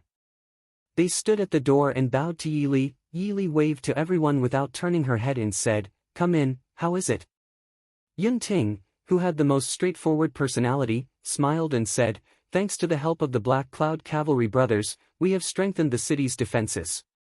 The Black Cloud Cavalry commander who came together shook his head and said, "Yonglin City's foundation is too weak. Even if we strengthen it, it won't last long. Yesterday's attack could only be considered as a test. When the next attack starts, it won't be so easy to stop." Yili raised her head and frowned slightly, saying, "The rebel army probably won't attack in these 2 days, but we still have to be on guard. You all have to be careful. Yesterday, they deliberately deceived Mo Jingli. Before Mo Jingli figured out how many people they had, Mo Jingli wouldn't attack easily. But the trick wouldn't last long. Once Mo Jingli found out the truth, they would only be welcomed with a stronger attack. Yun Ting, Xia Shu, you guys are familiar with the surroundings. Come and look at this map." Yun Ting and Xia Shu went forward curiously. A large map was unfolded on the desk in front of Yili. On the top, there was a line of beautiful words written on it, Yonglin Topography Map. Yun Ting and Xia Shu quickly discovered that this map didn't just include Yonglin City. It included almost all the topography of Yonglin City and Fujin within a 100-li radius. It also included Shattered Snow Pass and parts of Nanjiang. Most importantly, this map was clearly newly drawn. Yun Ting asked in confusion, "Does Princess Consort need a map? We still have a few maps here." Shattered Snow Pass also has a map of Yongzhou. Yili shook her head. Neither she nor the Black Cloud Cavalry were familiar with Yongzhou. And it was a big taboo to not be familiar with the terrain in war. Thus, when she was still in the southern border, she had already sent a message to the Black Cloud Cavalry to collect information on the terrain near Yonglin. It was only until last night that she was able to draw them out with reference to the original map. However, she didn't check most of the areas herself, which made the map more uncertain. Therefore, she wanted Yun Ting and Xia Shu, who were familiar with the local area, to have a look. Xia Shu stared at the drawing seriously for a long time, and his eyes were filled with fanaticism. He praised softly, "Is this drawn by the princess herself?" Yili rubbed her forehead and said, "Although I believe in the soldiers of the Black Cloud Cavalry, I didn't see it for myself. Look at this map and see if there is anything wrong with it." Xia Shu looked at it for a long time, then pointed to a place marked with a river on the map and said, "Here, if this river is closer to this mountain, there will probably be no problem." Yili picked up the pen again and asked, "What is the distance between this river and this mountain?" Xia Shu lowered his head and silently calculated, about 3 miles. Yi Li raised her eyebrows. The difference was indeed a bit far. For something like a map, the slightest mistake was the difference of 1,000 miles. She picked up the pen and started to edit the drawing. Xia Shu was full of praise as he watched. He admired this princess consort from the bottom of his heart. Other things aside, something like a map, even if someone had personally walked through all the places, they might not be able to draw it. Furthermore, Princess Ding could draw it almost exactly from hearing about it. This map was at least 10 times clearer and more detailed than the one they had now. What did war rely on? Other than the art of war, wasn't it the right time and the right place? However, not everyone who led an army had the opportunity to explore all the places they were going to fight. Basically, with this map, they could see everything within 100 miles of Yonglin clearly. Princess, are we just going to wait for the rebel army to attack the city? Yunting asked impatiently. Yi Li smiled and said, what was your original plan? Yunting was a bit embarrassed. Originally, they could only wait for the rebel army to attack the city. It wasn't that they were willing to do so, but they were limited by their military strength. However, didn't they have 2,000 Black Cloud cavalry now? The Black Cloud cavalry wasn't good at defending, but attacking, right? Of course, he didn't like defending either. Yonglin is surrounded by mountains and forests. The cavalry's abilities are greatly restricted. Xia Shu frowned and said. It was the first time in his life that he saw the mountains and forests on the map and felt annoyed. If it was a flat land, the Black Cloud cavalry wouldn't be able to do this much. However, he also knew that if it was a flat land and the rebel army all attacked the city, they wouldn't be able to pass. The Black Cloud cavalry commander sneered and said, although the Black Cloud cavalry is called cavalry, they aren't only good at riding and archery. The cavalry was mainly used to deal with the northern tribes. However, the horses of the Dechu state couldn't compare to the horses of the northern tribes. Although the Black Cloud cavalry were all elites, if they wanted to fight with the northern tribes' cavalry, it would definitely not be good for either side. Xia Shu looked at the arrogant Black Cloud cavalry commander and the silent An Er and An San and said hesitantly, can we attack first and mess up their plans? Yi Li raised his eyebrows, tell me about it. Xia Shu picked up the charcoal pencil and marked on the map while saying, the rebel army has set up camp 20 miles away from Yonglin. If we sneak attack with our cavalry, we should be able to catch them off guard. An Er said, the cavalry's movements are too big. If we want speed, we will be discovered before we even get close to the camp. Also, using 2,000 to sneak attack a camp of over 100,000? If they were truly caught in a huge battle, the Black Cloud cavalry might not be able to escape unscathed. Xia Shu shook his head and said, we don't need to sneak attack their camp. The terrain of Yonglin means that they definitely won't be able to station all of their troops in one place. If the rebel army camp is here, then there will definitely be some troops stationed here and here to form a horn and protect the camp. There shouldn't be more than 10,000 troops stationed in these two places. Perhaps, we can create some chaos. Qin Feng. Yi Li raised his eyebrows and asked the Black Cloud cavalry commander. Qin Feng said with a frown, if it really is like this, then we can cut off the left wing's path to the camp and completely wipe out this group of people. Even if we can't, this mountain path isn't too wide and the enemy's reinforcements won't come too quickly. We will have time to retreat. Only this way, the enemy might suspect that the main force of the Black Cloud cavalry isn't even in Yongzhou. Yi Li blinked his eyes and asked with a smile, what if the left and right wings are wiped out? Everyone's eyes fell on Yi Li. Wiping out one side was already hard enough, how was it possible to wipe out both sides? An Er and San, quickly gather all the information on Mo Jingli's camp. Yi Li ordered. An Er and An San nodded and left the study. For 2 consecutive days, because he didn't receive any news from the Black Cloud cavalry, Mo Jingli could only bide his time. Every time he saw the few Black Cloud cavalry on Yonglin City, Mo Jingli would always feel suspicious. In reality, there weren't many Black Cloud cavalry in Yongzhou and Mo Xiaoyao wasn't even in Yongzhou. However, right when he wanted to make the decision to attack, he felt that this might be Mo Xiaoyao's plan to lure him into a trap. Mo Xiaoyao had always been crafty, so he couldn't help but be on guard. That was why even though Nanzhao had already sent people to urge him to attack, he could only bring over 100,000 troops to face off in front of this small Yonglin city. Chapter 216. Prince, Nanzhao has urged us many times. Are we attacking Yonglin tomorrow? In the tent, a middle-aged military man asked. Mo Jingli frowned. What's the hurry? If they're in such a hurry, why don't they attack Shattering Snow Pass themselves? They've fought for so many days and they haven't even scratched Morongshin's skin. The military advisor shook his head with a helpless smile. The walls of Shattering Snow Pass are strong and hard to break since ancient times. It's reasonable that they can't take it. Mo Jingli was a little hesitant. He frowned and looked at the military counselor, asking, is it really useful to let the Nanzhao people in? The military counselor was slightly startled and looked at him in confusion. Your Highness, what do you mean? Mo Jingli snorted softly. We didn't need the Nanzhao people to spend any effort to sweep Yongzhou. Once they enter Shattering Snow Pass, I'm afraid, it's easier to invite them in than to send them away. Although the Nanzhao people were cooperating with him now, he knew that they weren't so honest. Once the legend of Shattering Snow Pass was destroyed, these people would challenge Shattering Snow Pass more frequently in the future and invade Dechu State's territory. Prince, there's no turning back. The military advisor advised. Once we break the agreement, the Nanzhao people will retreat immediately.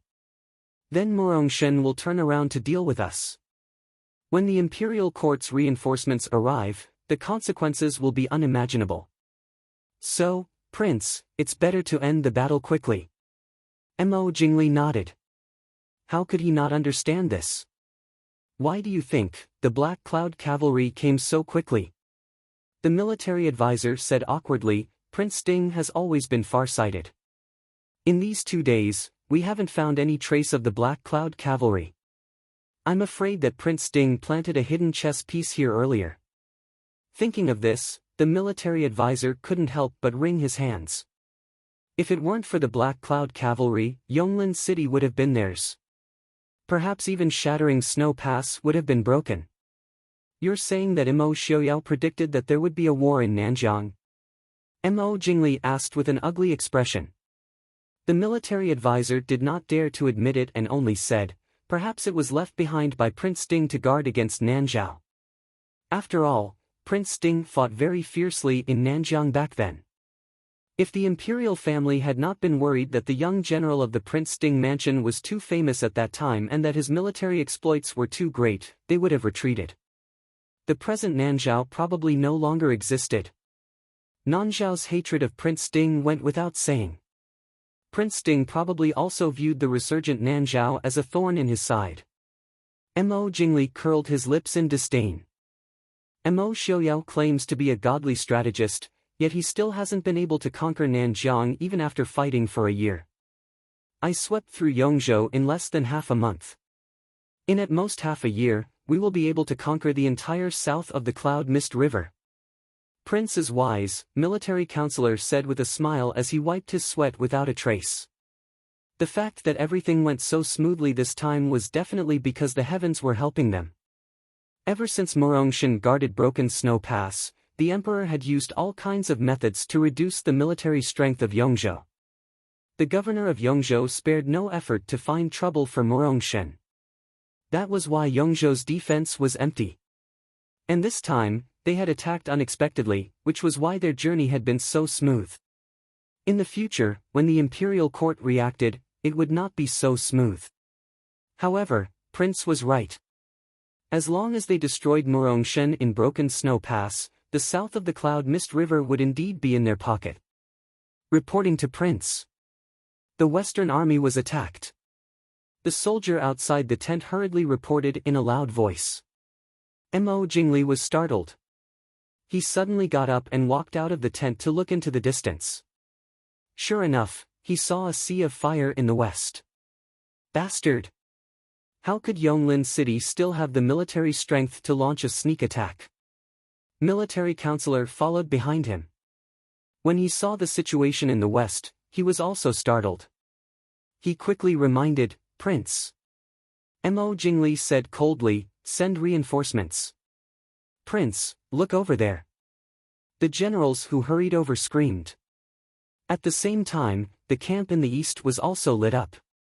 One of them said in horror, the east camp was also attacked. Military counselor's eyes flashed. He said in a low voice, Prince. Yonglin City doesn't have many soldiers and horses. If we want to attack the east and west camps at the same time, the city must be empty. If we take the opportunity to attack the city now. Mo Jingli suddenly turned back and stared at him.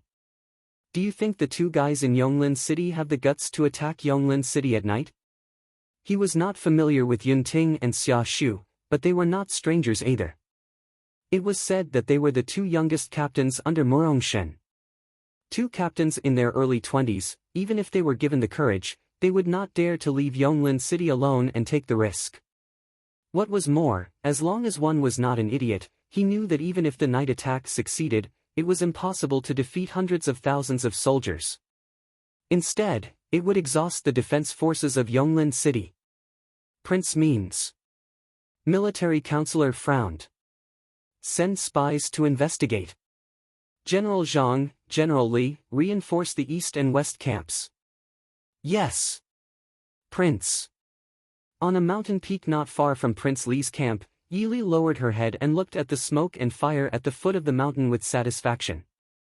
Xia Shu, an heir and an San followed Yili together and looked at the scene at the foot of the mountain. The reinforcements are coming. Xia Shu pointed at a group of people on the road at the foot of the mountain and quickly moved in the direction of the west camp. Yili lowered her eyebrows and smiled. The west camp is about to end, right? Let someone lead them around a few times. Xia Shu smiled and said, of course, if we talk about the terrain, the locals who have been stationed here all year round are more familiar with it. I'm afraid that the east camp won't be able to hold on for much longer. Yili said, let them deal with the people there by themselves. Let the shadow guard prepare. I don't want Mo Jingli to send reinforcements again. If they ate too much, they would be choked to death. And San smiled and said, Princess, don't worry. The shadow guard can't fight, but they can definitely make trouble. The rebels would never have thought that their own people would come out from behind them. If they were attacked from behind in the dark, they would be prepared to fight to the death. Thanks to Prince Li, they didn't have time to change their appearance. The rebels not only had weapons but also had clothes similar to the Yonglin army. As for whether they could see the emblem of Prince Li's fief in the dark valley, it would depend on their luck. Yili nodded with satisfaction. Let's go and have a look. The four of them got on the horses that were parked not far away and quietly ran to another mountain in the dark night. It could be foreseen that there would be a more exciting battle there. No one could avoid this night. The battle didn't stop until the sky was getting brighter. As a result, Mo Jingli's gloomy face became even darker. The east camp and the west camp, together with the reinforcements sent out, were close to 30,000 people. Nearly 70 to 80% of them were killed or injured. And the other side left less than 3,000 corpses. As for the valley behind the east camp, it was almost completely filled with his own people. If he still couldn't guess what happened, he would be an idiot. In one night, they lost more than 20,000 soldiers. The commanders of the east and west camps and the two generals who were sent as reinforcements also died. This was a shocking blow to the originally high morale of Prince Li's army. Unknowingly, the news that Prince Sting and his Black Cloud cavalry were in Yonglin City secretly spread in the Li army. Almost all the soldiers couldn't help but panic. Prince Sting's residence and the Black Cloud cavalry definitely had an unshakable deterrent force in the hearts of every soldier. At this time, Yonglin City was indeed full of joy. The great victory this time made Yunting walk with the wind. Chapter 217. Don't be happy too early. When Mo Jingli figures out the truth, I'm afraid no one will be able to stop his army. Yi Li said helplessly. Yunting said excitedly, why don't we sneak attack a few more times? Xia Shu rolled her eyes at him, do you think that Prince Li's subordinates are all idiots? After being sneak attacked once, they will let you succeed again. Maybe they are waiting for you to walk right into their trap. Yi Li nodded and said, Xia Shu is right.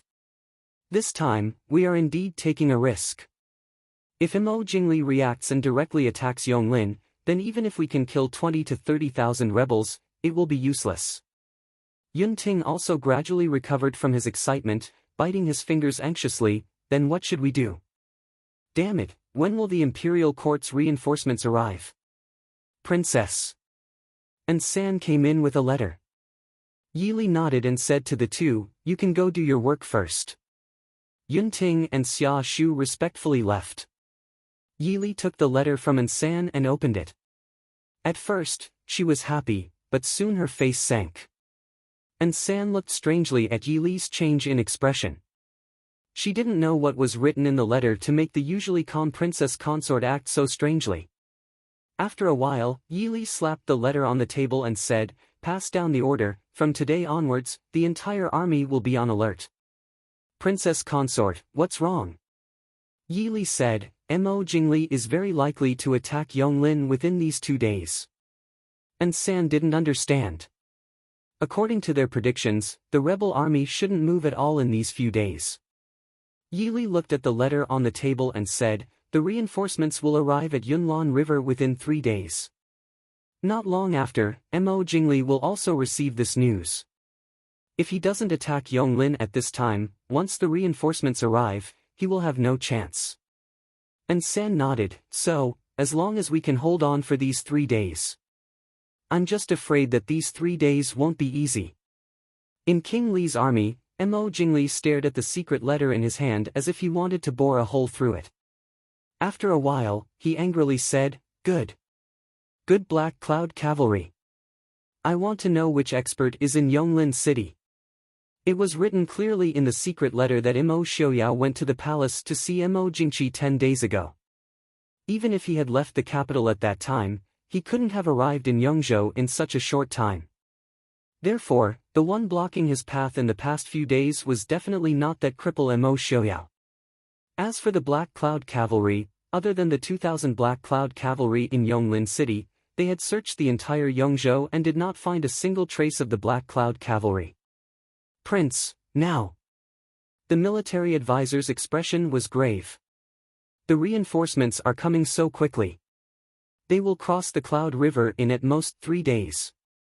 Prince, please make a decision as soon as possible. Should they withdraw the army to attack the east, or continue to attack the west to break through Shattered Snow Pass and join up with the Nanzhao army?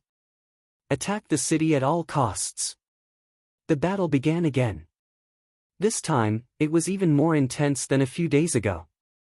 Mo Jingli was not stingy as he sent out his most elite troops to attack the city. Although Yonglin City's defense had been improved with the help of the Black Cloud Cavalry, this kind of unrelenting and crazy attack still caused the soldiers defending the city to be extremely tired and suffer heavy casualties. After an entire day, the rebel army gradually retreated at night. However, they were still facing off against Yonglin City less than 5 li away. After a day, nearly half of Yonglin City's defenders had died. Even at night, they could not rest peacefully. They still had to guard against the rebel army's sneak attack. Yi Li looked at the situation in front of her and frowned. She waved her hand to have the Black Cloud Cavalry guard the city tower at night so that the soldiers defending the city could rest for a while. Li, can we defend Yonglin City? In the middle of the night, Mu Rongting stood on the city tower and looked down. In the distance, the rebel army's camp was dark and dense. She could not help but feel grave. Yi Li looked at her and said with a smile, why are you scared? Mu Rongting pursed her lips and said with dissatisfaction, who's scared? It's just that. I have never seen so many dead people. In the past, Father always said that I was childish. Only now do I know that I really am. I always thought that after staying at the border with Father for a few years, I knew more than others. Actually, I have never seen a battlefield. Yili comforted her softly, you've done very well. Murongting was also very busy today. She brought the city's doctors and strong laborers to help the military doctors treat the injured soldiers. She also helped to transport food and arrows. Her entire person was haggard. General Murong will definitely be proud of you. Murongting said with an embarrassed smile, I didn't do anything. Li Li is the most powerful. If Li Li was my father's daughter, my father would definitely be so happy that he would wake up laughing in his dreams. Yili said with a smile, why don't we go back and ask if General Murong is willing to let me switch with you? I don't want to. Father loves me the most. Yili laughed softly and said in a low voice, don't worry, we will all be fine. Murongting was stunned. She sighed and said, I'm not afraid. If the rebel army really attacks, this lady will kill one if one comes. If two come, this lady will kill two. Seeing Murongting pretend to be brave, Yili couldn't help but laugh. She sighed and raised her head to look at the crescent moon in the sky. A trace of worry gradually covered her beautiful face. In the corner of the city gate tower, Xia Shu and Yun Ting stood side by side. Their eyes landed on the slender figure in the distance. Yili was dressed in a moon-white male outfit. She didn't have a hairpin in her hair. Instead, she used a moon-white ribbon to casually tie it up. Under the moonlight, her sparkling face was covered in a layer of faint silver light. It seemed to be a trace of pure melancholy. Her aura that was as quiet as a lotus and elegant as an orchid made the young girl in red clothes beside her lose her splendor. If I can survive this time, I will definitely join the Black Cloud Cavalry.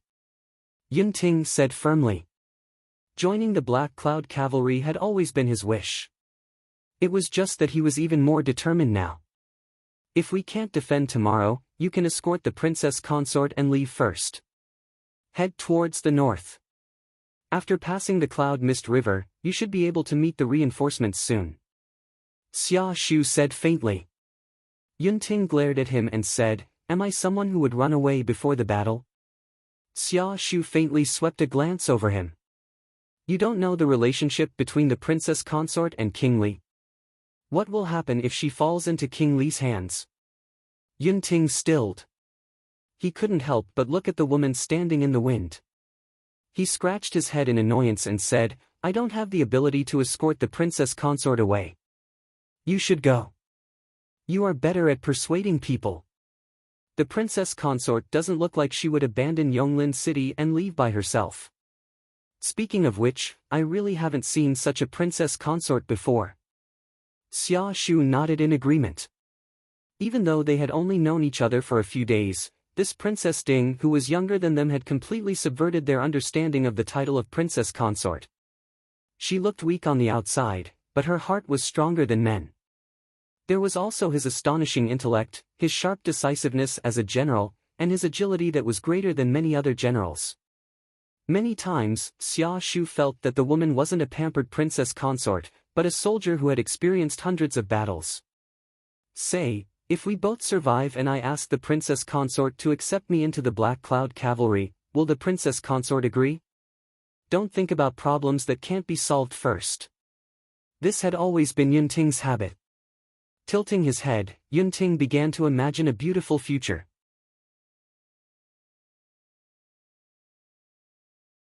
Chapter 218. Xia Shu thought for a bit and smiled faintly, maybe you can ask Princess Ding if the Black Cloud Cavalry is still accepting people. Yun Ting's eyes lit up as he looked at the moon-white figure who was talking to Murongting not far away.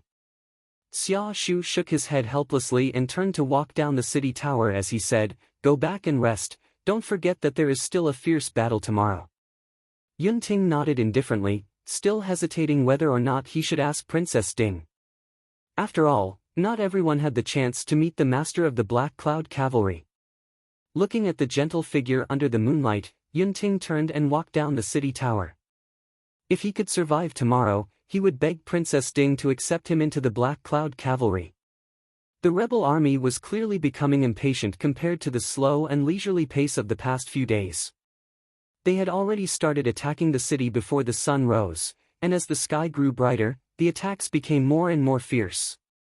If it wasn't for the fact that Yonglin City couldn't fit so many people, Mo Jingli would definitely want to bring all of the hundreds of thousands of soldiers to besiege this small city. To defend the city, the 2,000 Black Cloud Cavalry were definitely not much more useful than the 2,000 border city guards. By noon, the remaining soldiers in Yonglin City were already exhausted. The city gate was also on the verge of collapsing under the constant attacks of the rebel army. Wang! Young Master Su, we can't hold on any longer, you guys should leave first. Xia Shu dragged his body covered in blood and stood in front of Yi Li, and the brothers of the Black Cloud Cavalry. Defending the city is our job, it's all thanks to you guys that we were able to defend for so many days. Leave? Yi Li raised his eyebrows, where can we go now? There are hundreds of thousands of soldiers outside the city. Black Cloud Cavalry's 2,000 men didn't suffer any casualties, they are just trapped in the city. As long as we leave the city, we will definitely be able to kill our way out. Xia Shu said. Yi Li pointed at the people behind him and said, ask them if they want to leave or not. Behind Yi Li was the stern-looking Black Cloud Cavalry commander Qin Feng and an heir and an San. Qin Feng said solemnly, the Black Cloud Cavalry exists to protect the Dechu state. If we leave behind the city and the soldiers guarding the city, we brothers can only apologize in front of the Black Cloud Cavalry soldiers when we return. And San looked at Xia Shu with a smile and said, we are the Shadow Guard. Wherever the master is, we will be there. Xia Shu stared at the person in front of him and felt his eyes were dry and stinging. He gritted his teeth and said, it's not worth it. Let Yonglin City bury a Princess Ding and 2,000 Black Cloud Cavalry. Such a price. And San patted Xia Shu's shoulder and said with a smile, if Yonglin City is really breached, we will risk our lives to protect you and kill our way out.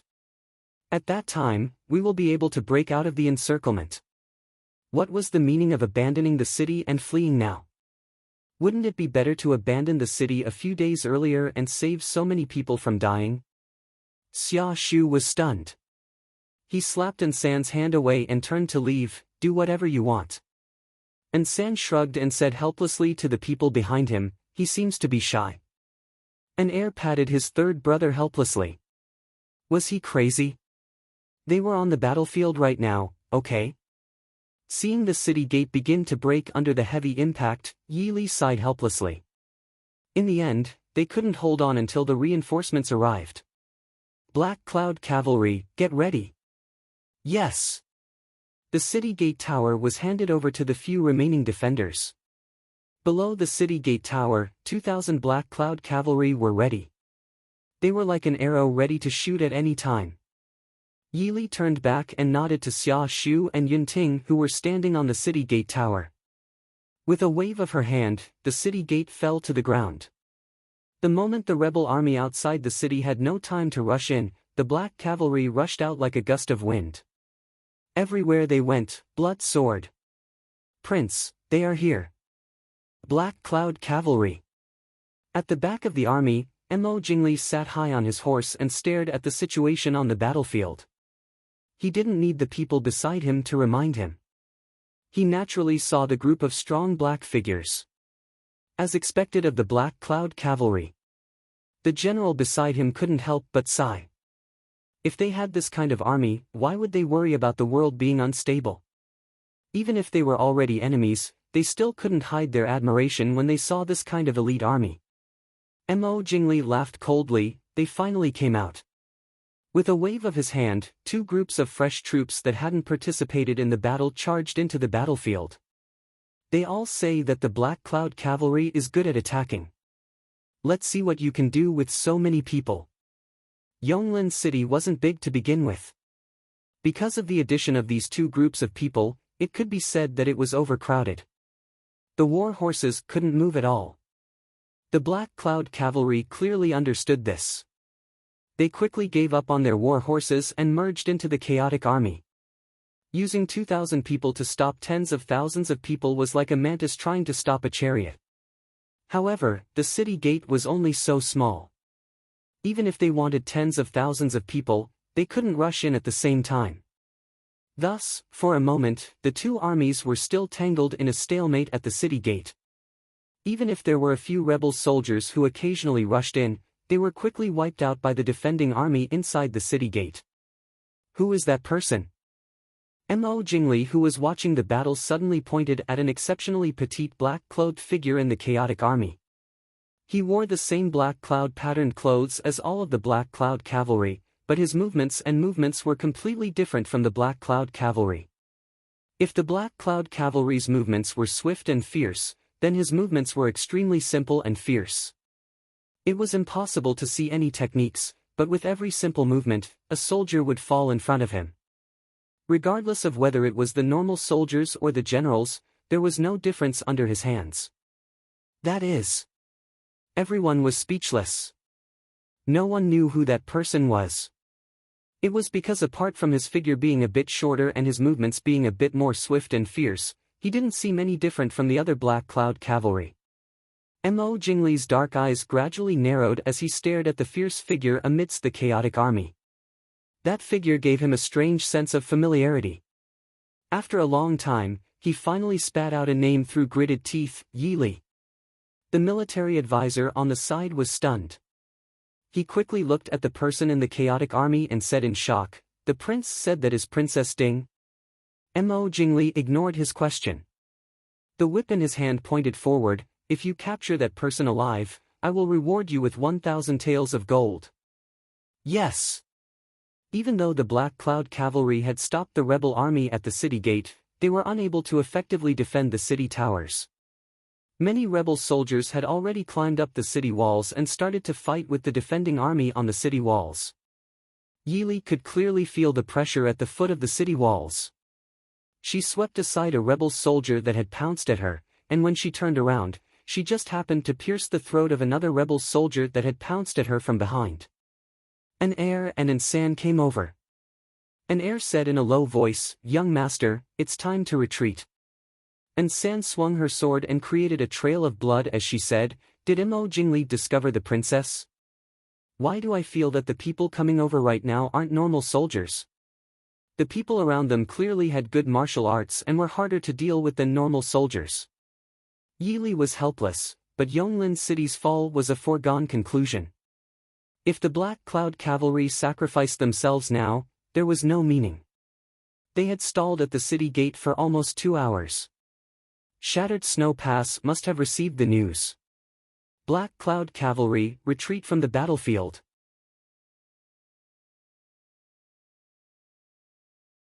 Chapter 219.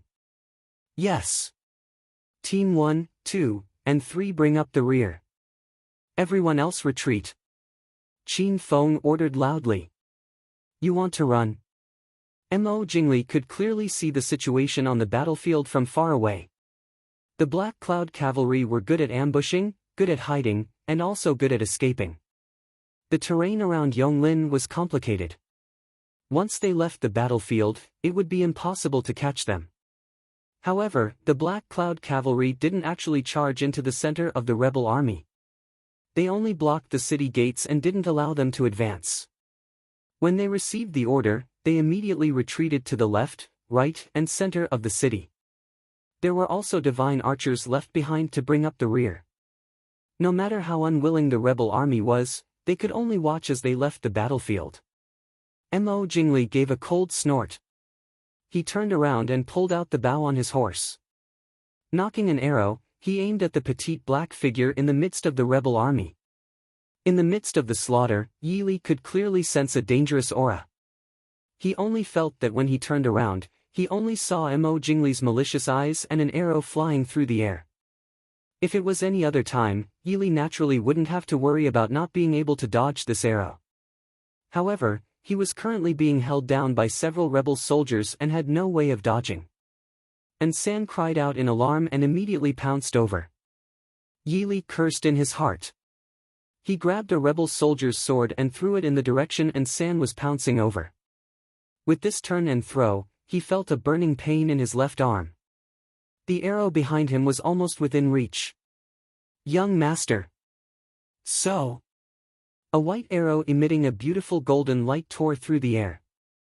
Mo Jingli's arrow collided with an arrow 3 feet in front of Yi Li and fell to the ground. However, that arrow didn't seem to be affected at all. It passed through a rebel soldier's body and entered another person's chest. That person's eyes were filled with disbelief as he stared at the arrow that had entered his chest. It was as if he couldn't understand how an arrow could shoot out from his comrade's back and even pierce through his chest. Yi Li was also stunned by this shocking arrow, but she instantly threw it to the back of her mind. She turned around and kicked a rebel soldier who seemed to have launched a sneak attack. Heavens! An Air and San couldn't help but sigh in relief. Just now, San had pounced over but was blocked by the person that Yi Li had thrown over. She almost thought that the arrow was going to hit Wang Fei. At this moment, his heart trembled, and he couldn't help but break out in a cold sweat. He hurriedly moved closer to Yi Li. Golden feather arrow? It's Prince! The Black Cloud cavalryman who stayed behind to cover the rear saw the golden arrowhead tail sticking out from the body of the fallen man and could not help but cry out in alarm. In the distance, Mo Jingli's arrow failed and he was furious. Just as he was about to shoot again, the ground suddenly began to tremble faintly, and the sound of hooves sounded like thunder. Mo Jingli sneered, "You've already played this trick before. Do you want to play it again?" "No, no, Prince." The military advisor beside him had a face as white as paper. He pointed in the direction of the rolling dust and shouted, "It's real this time." The black armored cavalry came like a black cloud. Sharp whistles and golden sparks shot into the sky. The Black Cloud cavalrymen who had retreated from the battlefield saw the golden sparks in the sky and turned to return to the battlefield at the same time. At some unknown time, ink-colored figures appeared on the surrounding hills. The person at the front had a white horse and a silver spear. His white robes were flowing with clouds. A silver mask covered half of his face, but the other half of his face was full of beautiful eyebrows. His warm eyes were now filled with a sharpness that people did not dare to look directly at as they softly passed over Yi Li's body. Yi Li felt her heart tremble, and at the same time, she took a small breath. The white-clothed man pulled on the reins. The white horse seemed to leap into the air as it charged into the chaotic army. No one dared to stop him. Black Cloud cavalrymen, listen to my orders.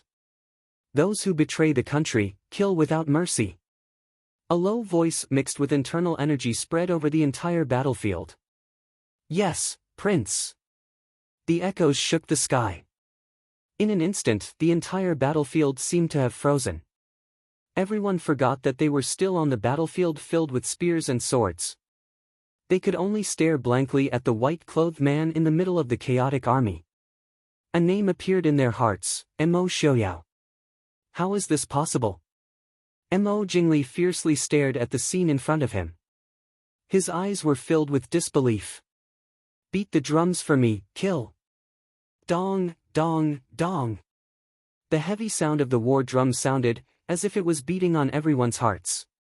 The rebel army's hearts trembled as they charged at the white-clothed man.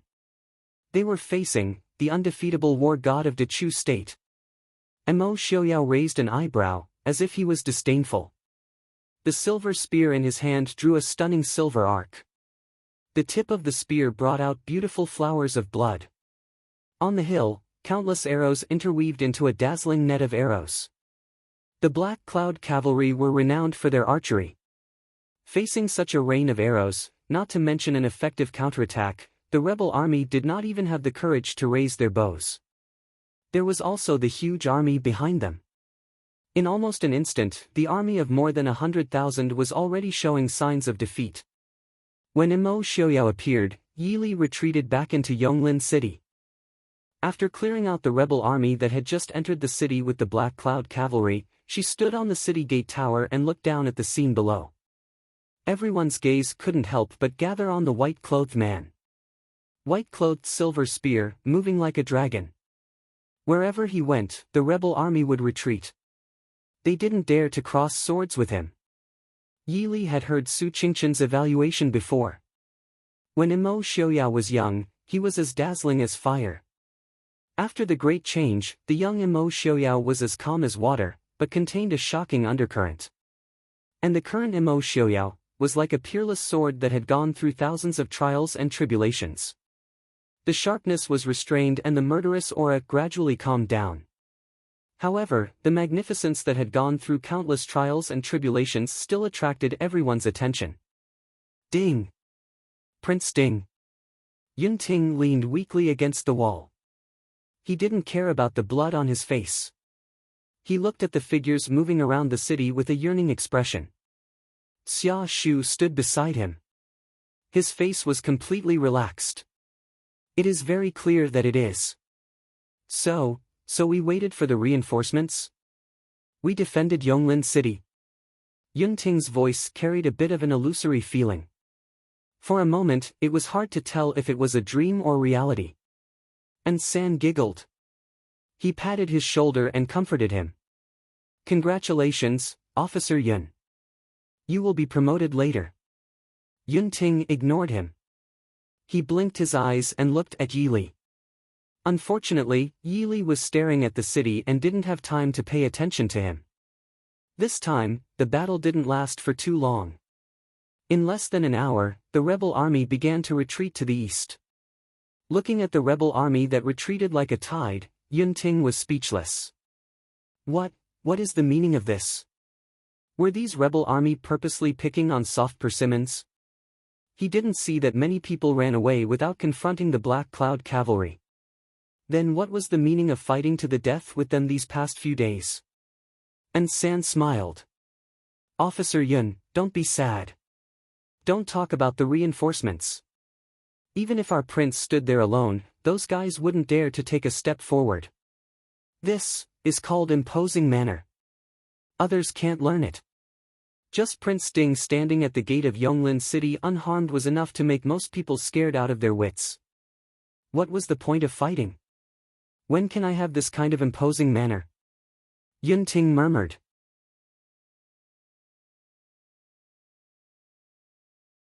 Chapter 220.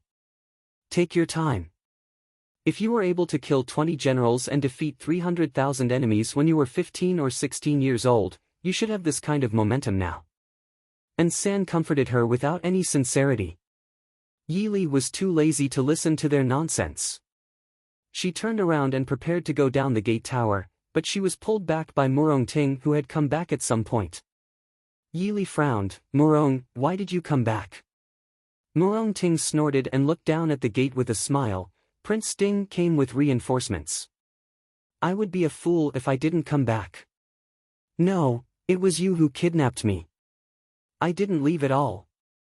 Yili waved her hand indifferently. We'll talk about this later. I'm going down first. Io. Murong Ting hurriedly pulled her back. She ran down while saying, Are you a woman or not? That's Prince Ding down there. Prince Ding. Moreover, he's your husband. Can't you change your clothes before going to greet him? Look at what you're wearing now. If Tian Xiang and Zheng were here, they would miss you to death. Yili couldn't help but have black lines on her face. Murong Ting's character was so straightforward. She was still a girl. At this time, she actually had the time to think about these problems. Murong, this is the battlefield. What's wrong with the battlefield? Isn't the war over? Prince Ding is here. Even if the rebel army comes back, we won't die without you. Come with me. After saying that, he ignored Yili's stiff and helpless expression and dragged her to a place not far away from the city gate tower. Murong Ting's hands and feet were nimble. She was really suitable to be a battlefield medic. Yili looked at the neatly arranged clothes and accessories in front of her and couldn't help but praise in her heart. In less than half an hour, she had to run back from the road to Shattered Snow Pass. She also had to find these clothes and accessories that were not easy to find in Yonglin City. Then she had to go up the gate tower to intercept her before the battle ended. She was really well trained. Hurry up, hurry up. After dressing up, we can go and greet Prince Ding. Murong Ting grabbed the clothes on the table and stuffed them into Yili's hands. She pushed her into the inner room to change clothes. She fiddled with the accessories on the table. Yonglin City was small to begin with, and it was not easy to find good things. What's more, it looked like they were going to die today, so no one opened their doors to do business. She had to go to many places to find these things. Yili helplessly went in with the clothes. If she didn't move, she was afraid that Murongting would rush in and tear her clothes to change her. The battlefield outside the city had already quieted down. Some people were left to clean up the battlefield, and Feng Jiao was ordered to lead the Mahist army into the city to take over the defense. Mo Xiaoyao urged his horse into the city. At the city gate, the remaining officers and soldiers of Yonglin City lined the streets to welcome him. Mo Xiaoyao looked around, but he didn't see the figure he wanted to see. Feng Jiao rode beside Mo Xiaoyao and asked curiously in a low voice, "Where did Wang Fei go?" Just now, when he was outside, he had clearly seen how Ding Wang Fei's hand rose and fell in the midst of the chaos. Her method of taking lives was simply too compatible with Mo Xiaoyao.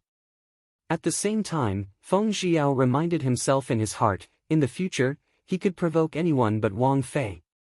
It was too terrifying for a woman to become like this. I know where Wang Fei went. Feng Jiao pointed at the intersection in front of them. Mo Xiaoyao looked in the direction he pointed. Two figures, one tall and one short, appeared on the side of the street. The tall young woman dressed in red was excitedly dragging a woman dressed in blue over. Mo Xiaoyao's gaze was tightly locked onto the delicate and elegant woman.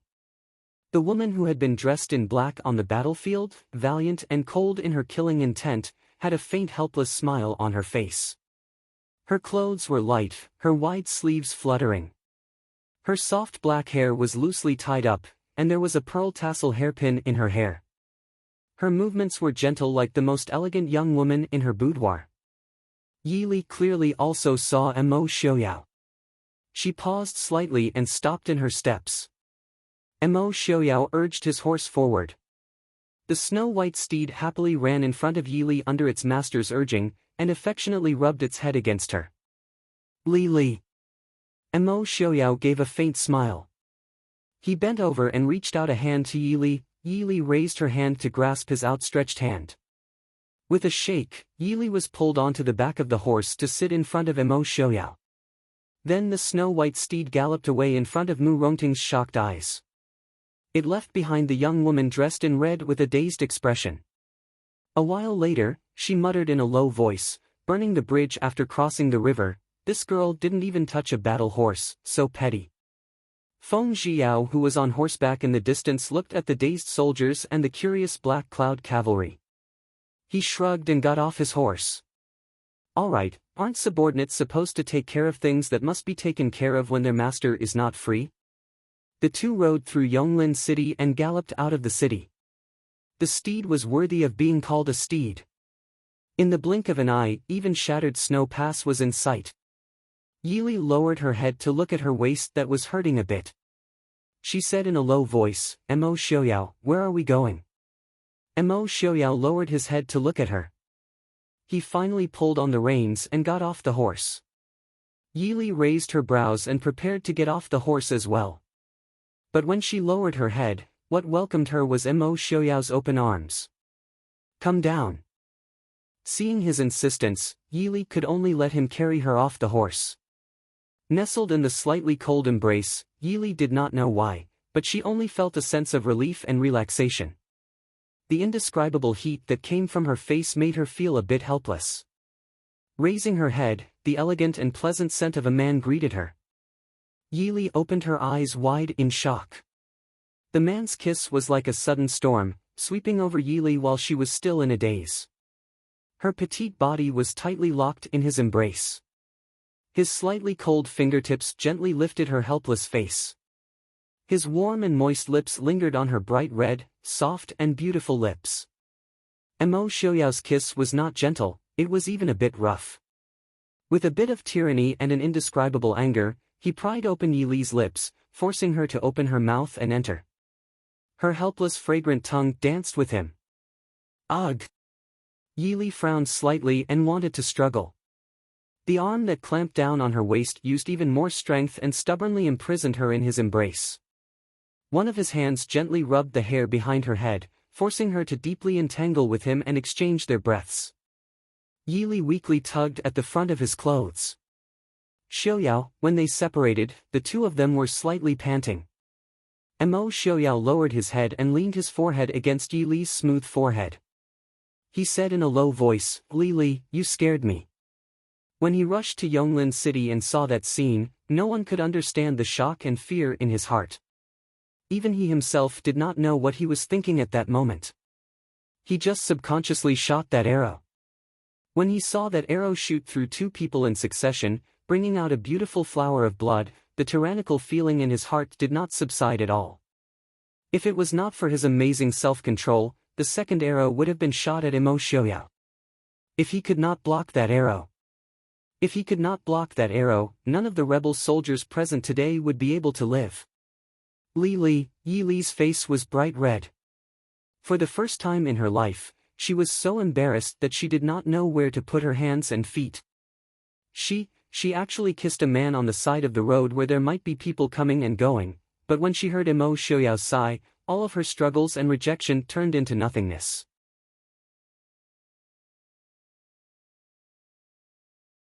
Chapter 221. Mo Xiaoyao, it's so good to see you again. Yi Li sighed softly. Mo Xiaoyao lowered his head, his deep eyes full of gentleness and warmth. His slightly warm thin lips once again touched her delicate red lips, this time extremely gentle and lingering. Li. I miss you very much. I really shouldn't have let you come to the southern border alone. Yi Li smiled faintly and didn't say anything.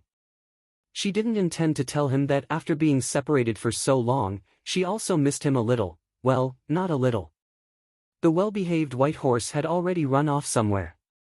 The place where the two of them were now was only a few miles away from Shattered Snow Pass. The majestic pass was clearly visible. However, Mo Xiaoyao didn't intend to immediately return to Yonglin City or see Murongshen. Instead, he pulled Yi Li to a nearby hillside to sit down and rest. Yi Li leaned against Mo Xiaoyao and sat down. After relaxing her tense body for several days, she couldn't help but sigh comfortably. When she raised her head, she saw Mo Xiaoyao's slightly frowning expression. What's wrong? Do you feel uncomfortable or injured? Mo Xiaoyao shook his head and said, I've been on the road for several days, I'm a little tired. Speaking of injuries. Mo Xiaoyao pulled up her left arm and pulled up her wide sleeve, revealing the slender wound on her arm. He frowned and said, why didn't you bandage it? Yi Li didn't expect Mo Xiaoyao to see her injury. She shook her head and smiled. It's just a scratch, it's not bleeding anymore. It'll heal faster this way. Nonsense. Mo Xiaoyao scolded in a low voice. He took out several small medicine bottles that he carried with him and used the transparent liquid in one of the bottles to clean her wound. Only then did he carefully sprinkle the medicine powder. Then he took out a white handkerchief from his bosom and bandaged the wound. Yi Li admired Mo Xiaoyao's perfectly bandaged arm and smiled. It's really fine. I'll be fine in 2 days. Mo Xiaoyao raised his hand and pulled her into his embrace. He stroked her soft hair and said in a low voice, you're not allowed to get injured in the future. Otherwise, you won't be allowed to go anywhere. Yi Li didn't say anything. Accidents happened all the time. She couldn't guarantee anything. I'll try my best. Didn't you suffer a lot on the battlefield? Mo Xiaoyao's reputation as a young war god wasn't for nothing. He wasn't a god that had descended from the heavens and was invulnerable to all weapons.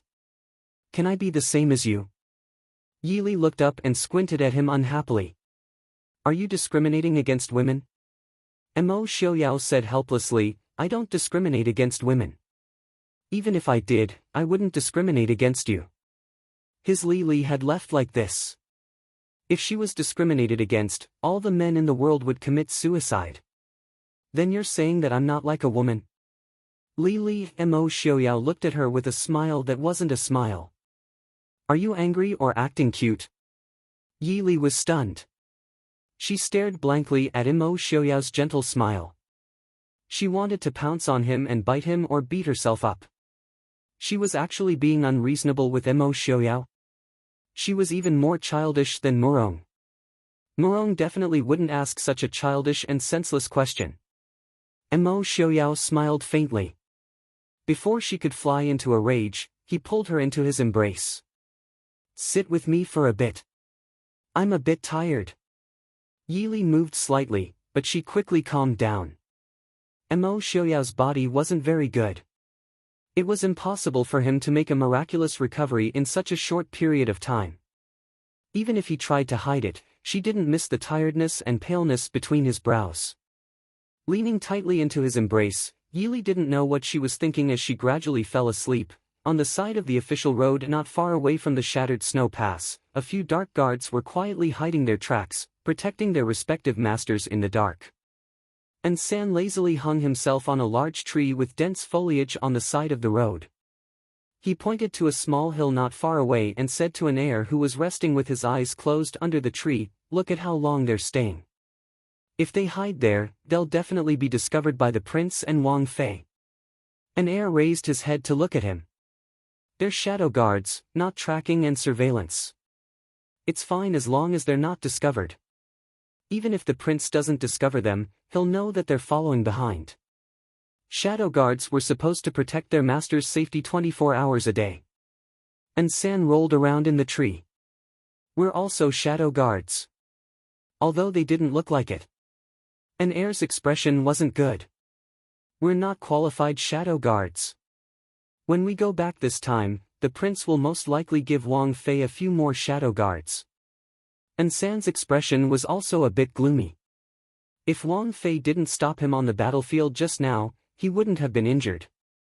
And San didn't feel anything wrong with being an arrow for Wang Fei. Ding Wang Fu trained them to be able to block swords and arrows when necessary, blocking all the dangers of their masters. And when Wang Fei went to stop him from blocking the arrow, she was cut. If it wasn't for the prince's arrow, he didn't know if Wang Fei was still alive or dead. As shadow guards, they really weren't qualified.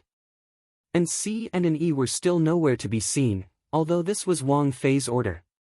He and an heir didn't play the role of shadow guards at all. "I'll ask for forgiveness from the prince. I definitely won't drag you down." An heir glanced at him. "What idiotic words are you saying? We're a team. If you were replaced, would we still stay? Besides, you're not the only one at fault. I prefer to follow Wang Fei." "Me too." He glanced at the shadow guards on the other side. Before they followed Wang Fei, the life of the shadow guards was too boring. Although they hadn't followed other masters before, just training and listening to the seniors' teachings was very boring. If they didn't follow Wang Fei, they would definitely become as boring as those shadow guards. "If we go and ask for forgiveness now, do you think the prince will be lenient? If you go now, you'll only be more unlucky." An heir said lightly. As a shadow guard with professional ethics, he would never let anyone know that he saw the prince and Wang Fei doing that on the roadside. Of course, that included the prince himself. But the prince and Wang Fei have already stayed here for a long time. If they stay here any longer, General Murong will come out to find them. And San said, tangled. "Then let them go invite the prince and Wang Fei." An heir raised his chin and looked at the shadow guard following Mo Xiaoyao not far away. He believed that they were also tangled. Zay. As Prince's personal shadow guard, their ability to hide was too bad. He and San found where they were hiding with a few glances. "Prince, Wang Fei." An heir stood up from behind the tree and saluted the two people who came together. And San in the tree silently landed and also saluted. Mo Xiaoyao narrowed his eyes and looked at them. He said lightly, "Your skills aren't bad." The two people couldn't help trembling in their hearts. Was the prince praising them? Yili said with a faint smile, "Get up, what are you doing here?" The two had bitter faces and didn't dare speak. Wang Fei didn't need them to always be by her side, but if they really went to do their own things now, the prince would definitely fly into a rage. Wang Fei could order them, but the prince could replace them. Mo Xiaoyao asked with a frown, where did the other 2 people go? I remember that you should have 4 people with you.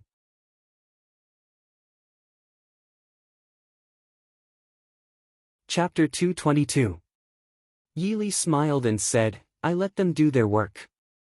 If there aren't enough people, you can transfer them from other places. The shadow guard is used to protect your safety. Mo Xiaoyao disagreed and said, since these 4 people can't protect you, how about we send a few more when we go back? Or give you the people by my side? Yi Li glanced at San, who quietly gave her a pleading look and helplessly said, I don't like people following me in the dark. They are there to protect your safety. I will let people choose the people with the best concealment ability so that you won't feel troubled. No one can be better than us. San secretly glanced at Mo Xiaoyao and muttered in a low voice.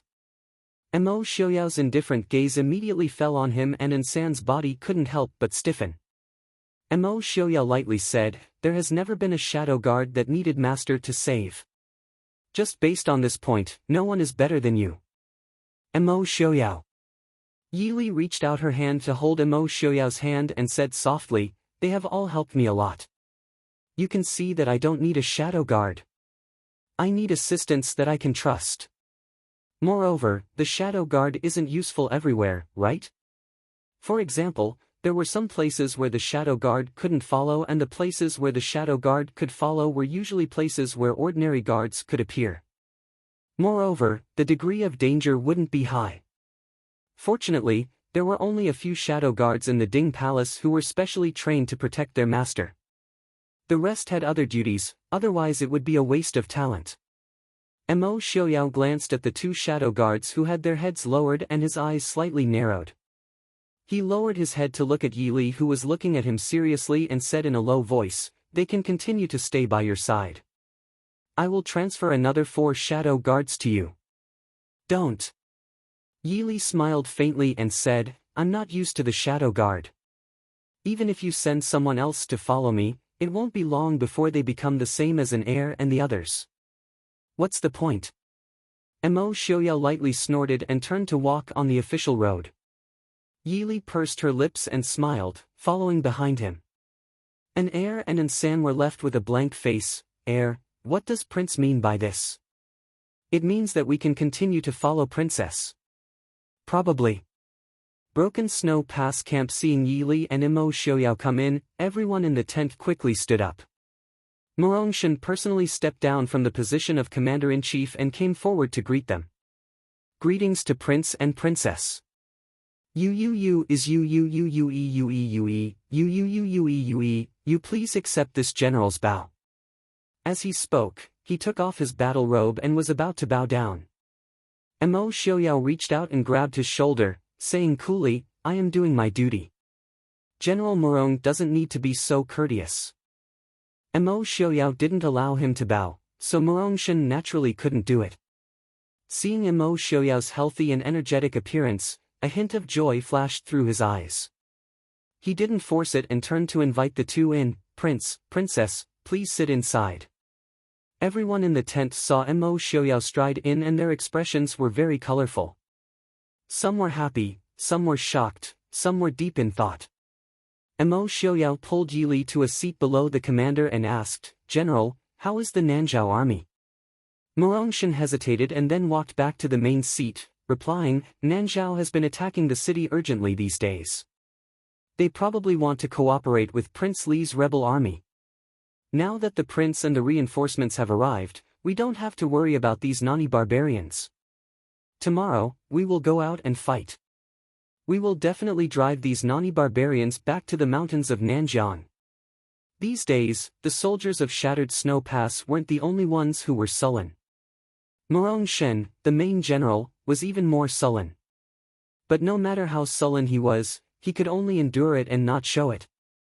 Now that the reinforcements had arrived, it was time for him to hold his head high. It's not just the prince. How many troops did he bring this time? The others were also eager to try. Mo Xiaoyao raised his eyebrows, saying coolly, 20,000 Black Cloud cavalry and 50,000 troops will arrive in 3 days.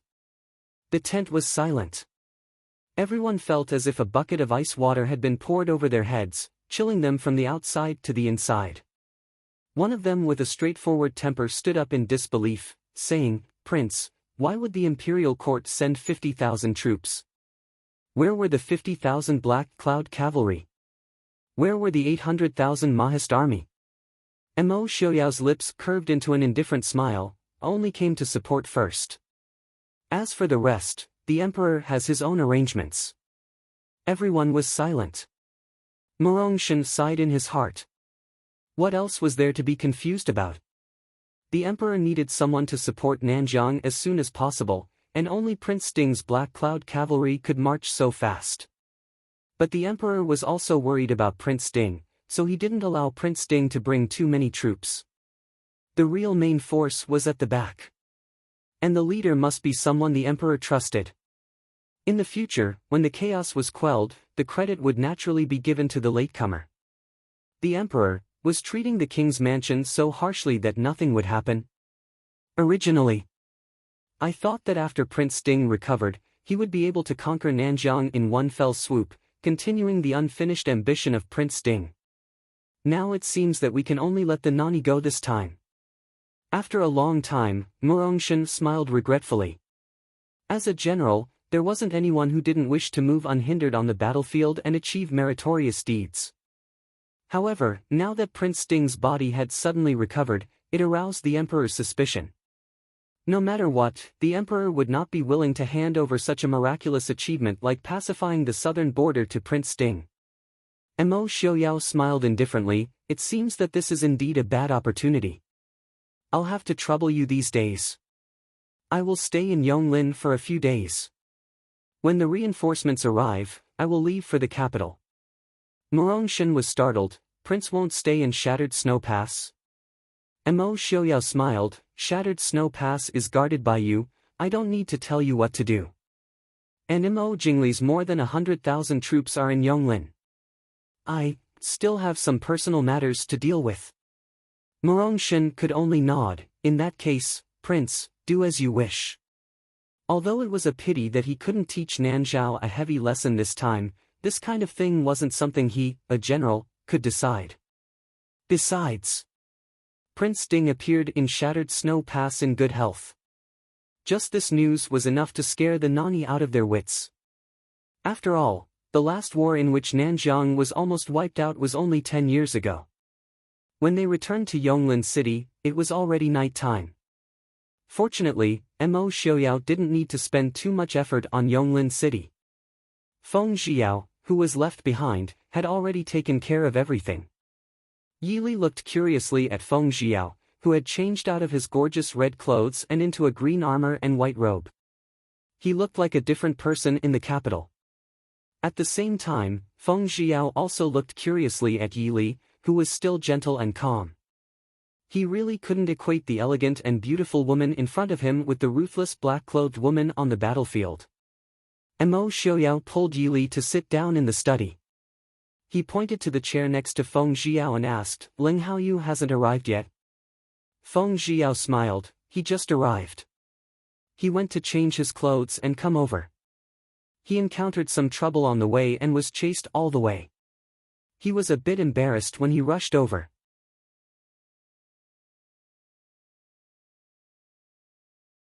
Chapter 223.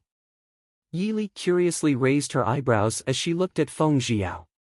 Feng Zhiyao smiled. "He's relying on his wealth to snatch grain from Prince Li, isn't he just waiting for people to chop him up? However, the results aren't bad. He's bought at least 30% of Jiangnan's grain this year.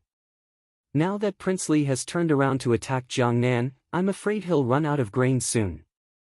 That's why Prince Li has sent assassins to chase him down. How is he going to deal with that much grain? Jiangnan could be said to be the Chu state's granary. 30% of Jiangnan's grain wasn't a small amount." Feng Zhiyao smiled carelessly. "Once Jiangnan is in chaos, the price of grain will only skyrocket. It's not like we can't sell it. Even if we can't sell it, we still have hundreds of thousands of people to feed." Sure enough, Ling Haoyu appeared at the door not long after. There was still a scar on his handsome face. Fortunately, it didn't look too serious and wouldn't leave a scar. Your Highness, Princess Consort. Mo Xiaoyao nodded and said in a low voice, "You've been here for more than half a year. What's going on in Lingzhou this time? Why did Mo Jingli suddenly decide to mobilize?" Leng Haoyu looked at Mo Xiaoyao in surprise. Didn't Prince bring people south because he knew of Prince Li's rebellion? Mo Xiaoyao said lightly, "I came here for some matters in Nanjiang. I received news of Mo Jingli's mobilization as soon as I set out. No matter how brainless Mo Jingli is, he should know that he's not completely prepared." Feng Xiao shook his head. "I feel that Mo Jingli chose a good time. It just so happened that we were caught off guard. Not to mention that we came a few days later. Even if we came half a day later, Shattered Snow Pass might not be able to hold on." Mo Xiaoyao frowned and said, "If he is really ready, he shouldn't be in such a hurry to congratulate Shattered Snow Pass. He could have divided his troops into two groups. One group would delay General Morong at Shattered Snow Pass, and the other group would march to the east. The southeast region has always been peaceful, and there are rarely any garrisons. As long as he completely occupies the south of the Cloud-Water River, not to mention the tens of thousands of men we have now, even if we have 200,000 to 300,000 men, it will not be easy for us to pass through the Cloud-Water River and quell the chaos. General Morong couldn't do it alone. It was only a matter of time before Shattered Snow Pass fell. When the time comes, whatever benefits Mo Jingli obtains, he won't need to share with Nanzhao.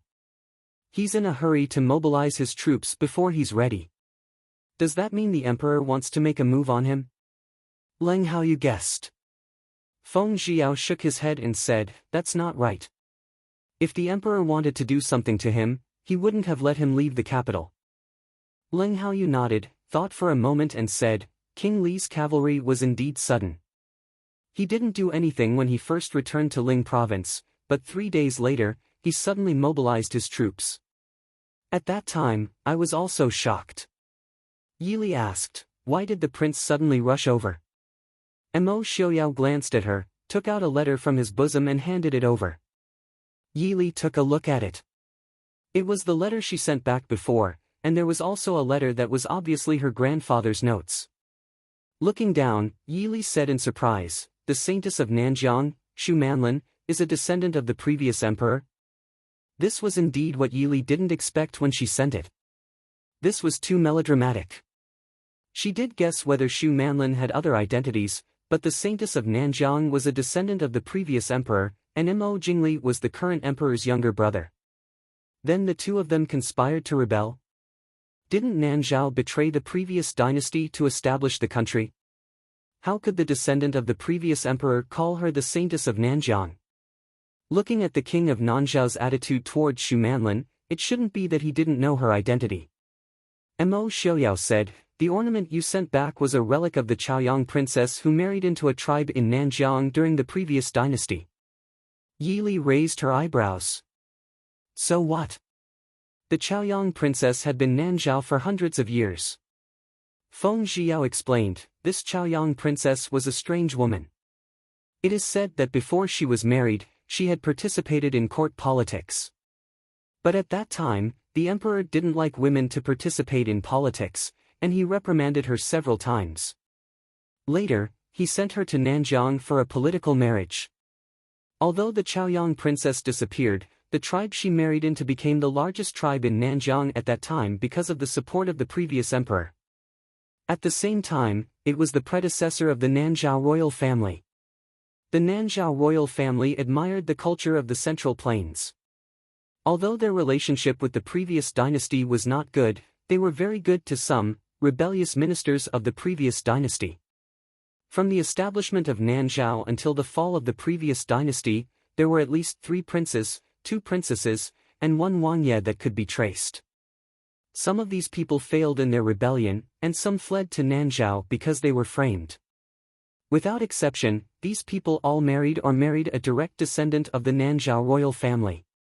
The last one they took in, although the records are vague, we speculate that it should be the crown prince of the previous dynasty.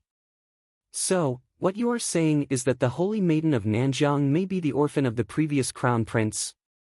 Yili asked, feeling a wave of dizziness.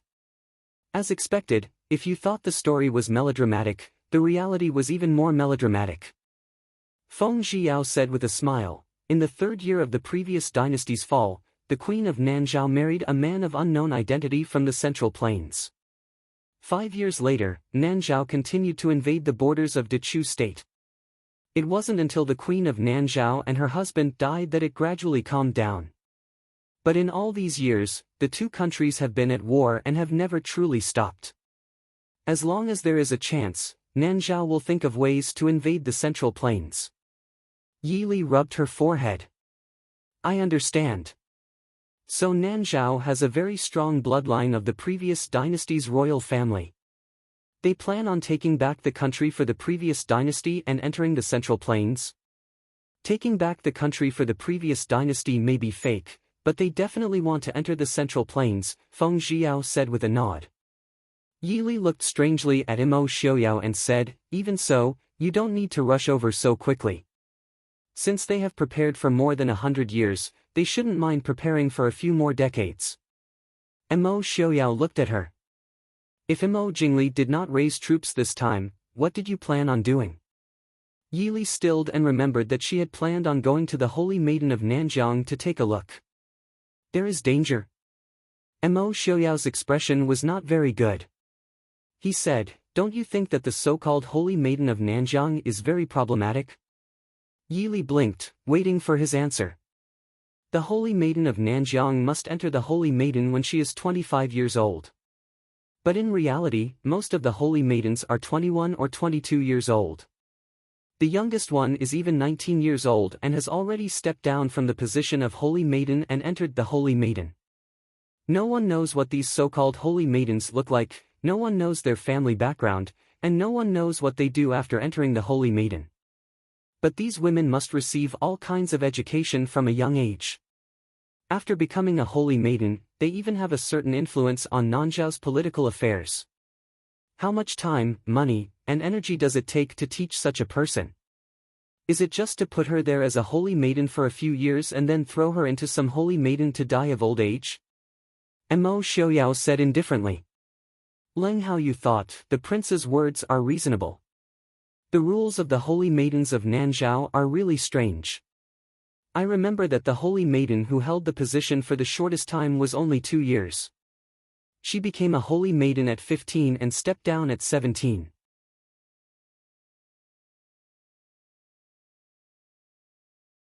Chapter 224.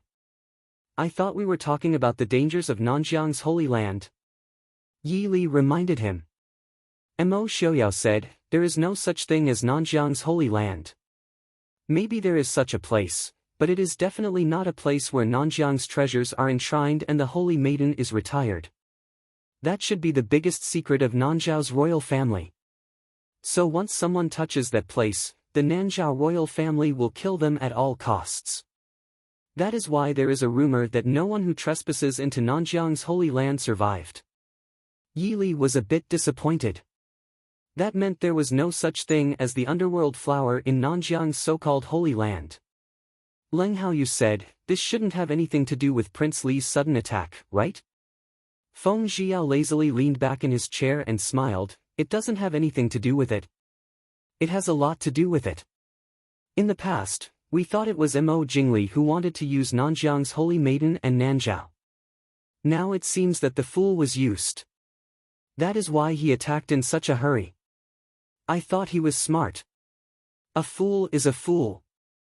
Yi Li was a bit confused, what bargaining chip can Nanzhao use to persuade Mo Jingli? Feng Zhiyao smiled, for example, sharing the world with Nanjiang's Holy Maiden. With Nanzhao's help, it will be easier for Mo Jingli to obtain the world.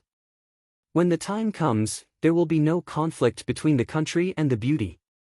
Any man will take the bait. Yi Li couldn't understand. Nanzhao had worked hard for hundreds of years to enter the Central Plains. Was the world really the most intoxicating thing? Their plan is not bad. If they can't break through Shui Pass from the outside, they will break through from the inside. Speaking of which, if it wasn't for the princess, I'm afraid that today, not to mention Shui Pass, there would be no place for reinforcements in Ling province and Yong province. Leng Haoyu frowned and asked, "What does Prince plan to do?" Mo Xiaoyao said indifferently, "I have no plans. It is not safe for you to stay in Jiangnan. Return to the capital as soon as possible." Leng Haoyu moved his lips to say something. Mo Xiaoyao glanced at him and said, "I will tell General Murong to have you and Murong Ting get married as soon as possible." Haoyu. Leng Haoyu quivered and hurriedly said, "This subordinate understands. Many thanks to Prince for fulfilling my wish." Feng Zhiyao said somewhat unwillingly, "It's not easy for us to leave the capital, but we have to end things so hastily. Does the emperor have to be so guarded against us?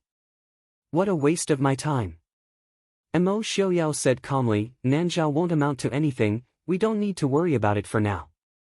"Don't worry, you won't come for nothing this time." Feng Zhiyao raised an eyebrow.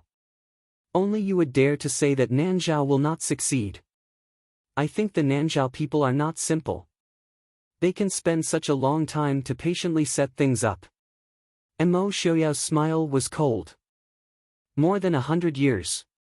Generation after generation, if they can't succeed, what can they accomplish? Probably the only thing worth praising is their persistence."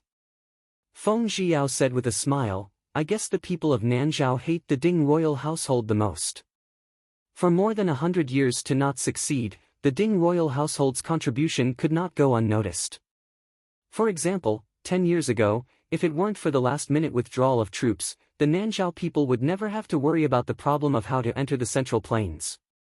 Then what does Prince mean when you say you won't let me come for nothing? Are we still going to fight Nanzhao?" Mo Xiaoyao raised his eyes and smiled, "We're not going to fight.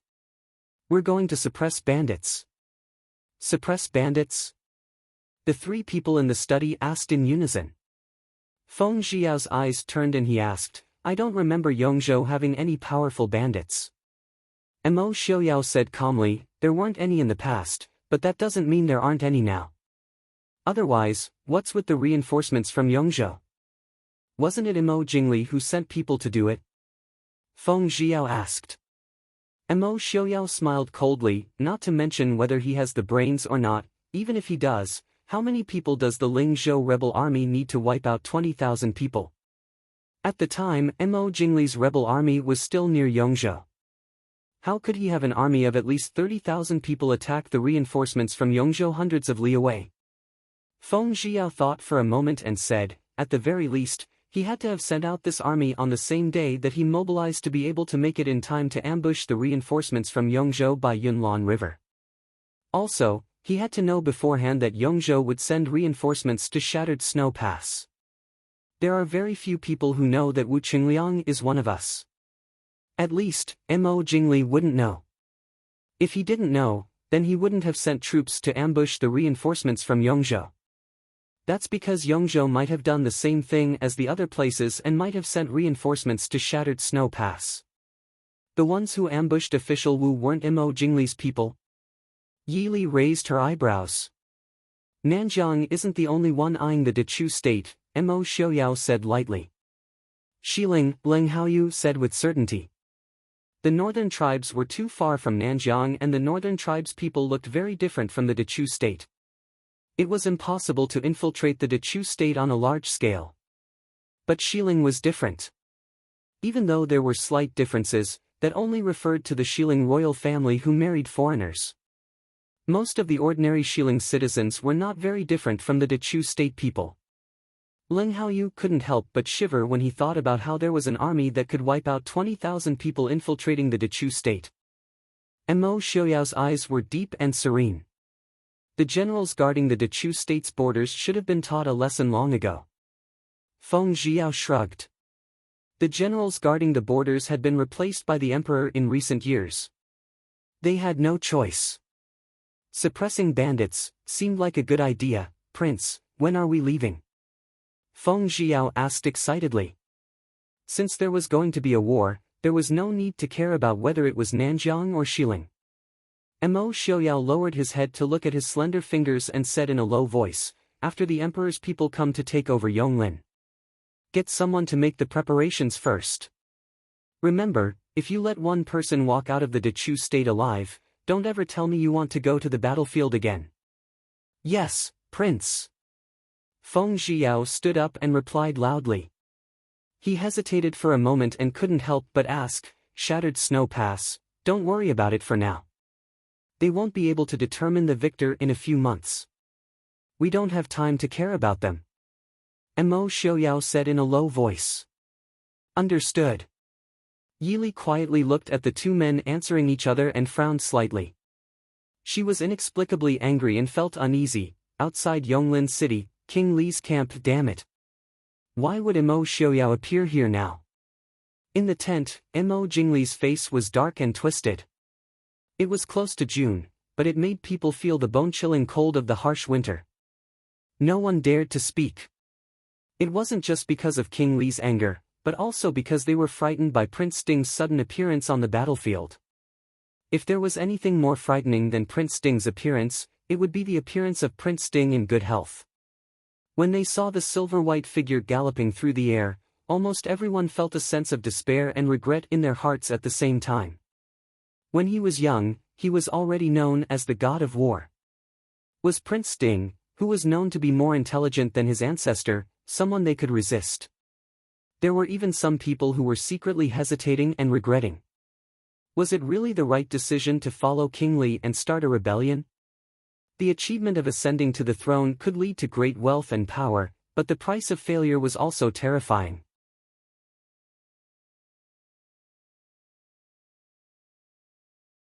Chapter 225.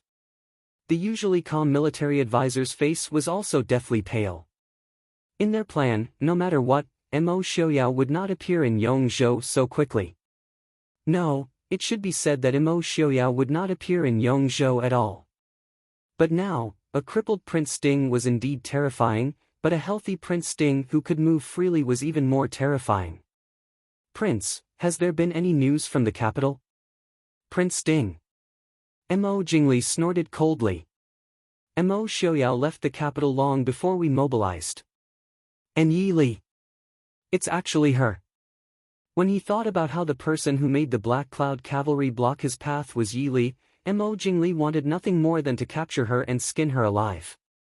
The military advisor said, previously, it was rumored that Princess Sting went missing. Now it seems that she should have gone to Nanzhao. Previously, Nanzhao sent news that young Master Qingchen was missing.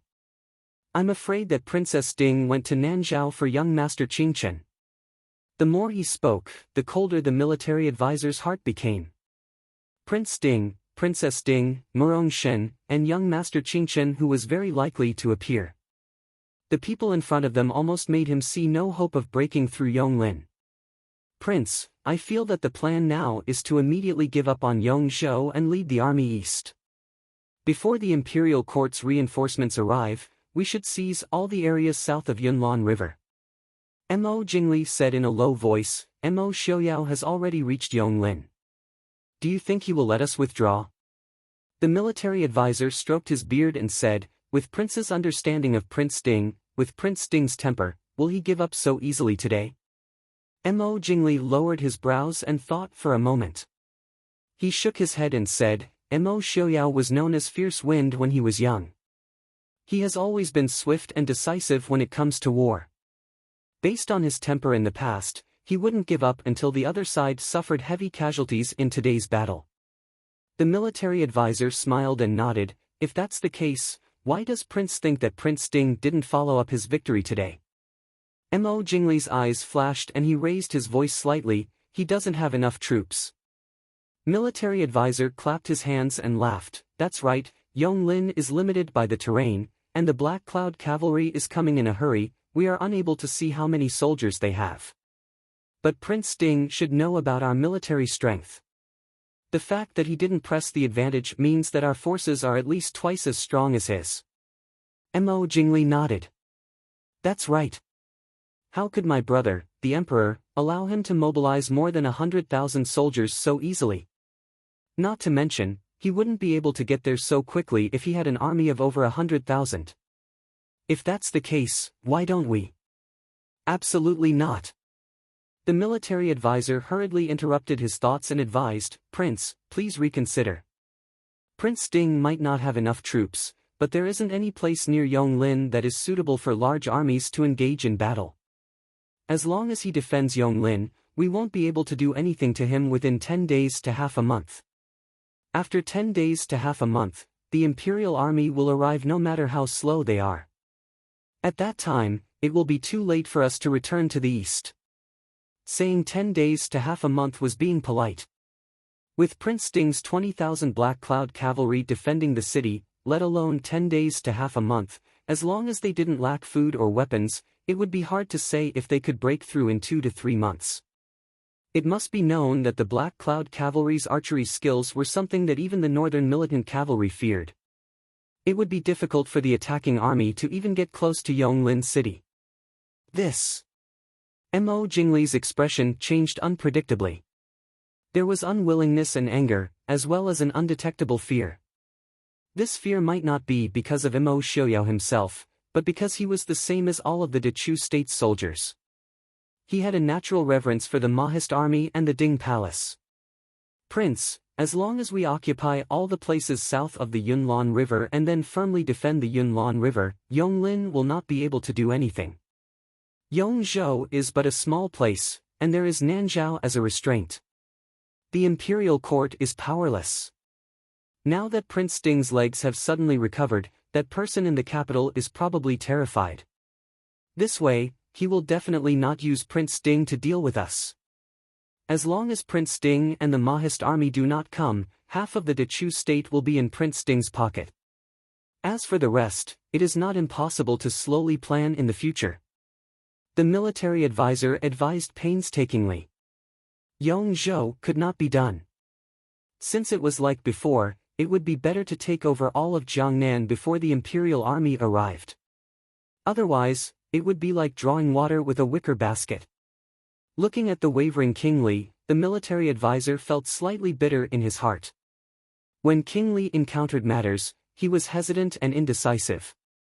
It was fine to be a rich and idle king, but he was still lacking in conquering the world. Just as Mo Jingli was hesitating, a soldier outside the tent reporting to Prince, "There is an emissary from Xiling outside the camp requesting an audience." "Xiling?" Mo Jingli frowned. "What are they doing here?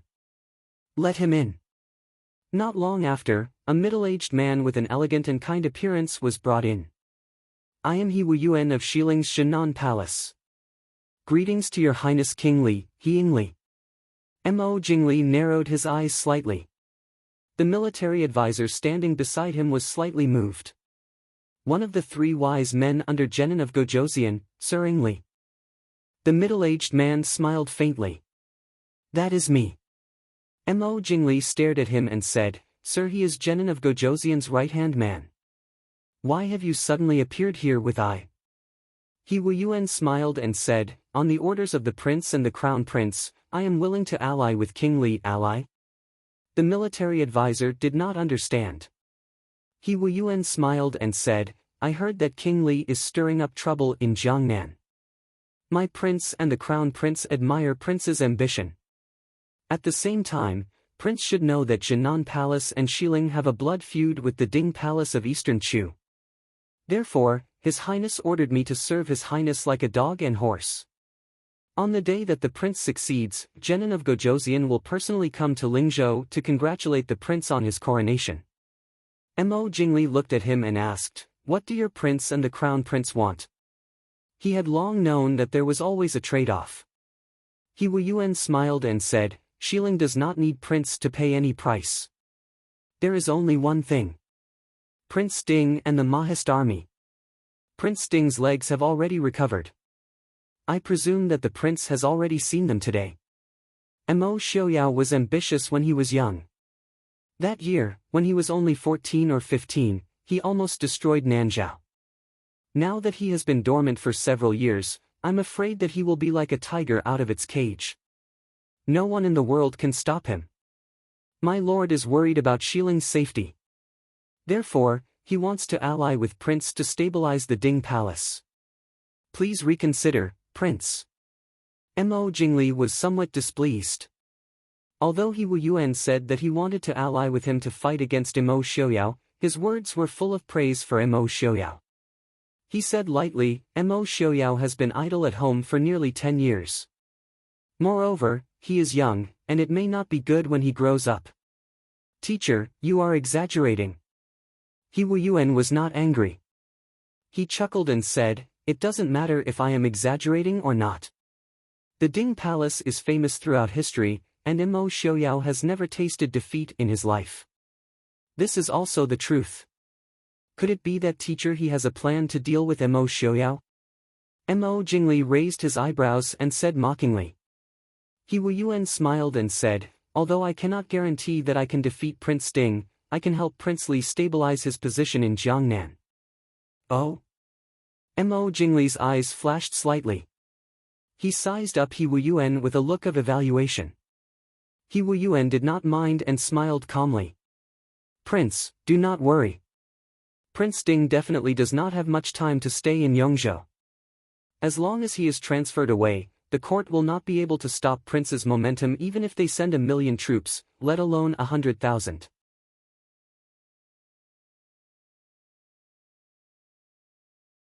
Chapter 226. Mo Jingli was silent for a moment and then said, Mr. He, please go rest. I need to think carefully. Mo Jingli wasn't in a hurry. He nodded and smiled as he said, if that's the case, Prince can consider it carefully. This one will leave first. This subordinate, Feng Zhiyao, requests an audience with Wang Fei. Feng Zhiyao stepped into the elegant and quiet little courtyard. Seeing the female sitting under the shade of a tree reading, he couldn't help but have a headache. 15 minutes ago, when he had been setting up defenses on the city gate tower, he had received a report from Wang Fei's people that Wang Fei had invited him over for a chat.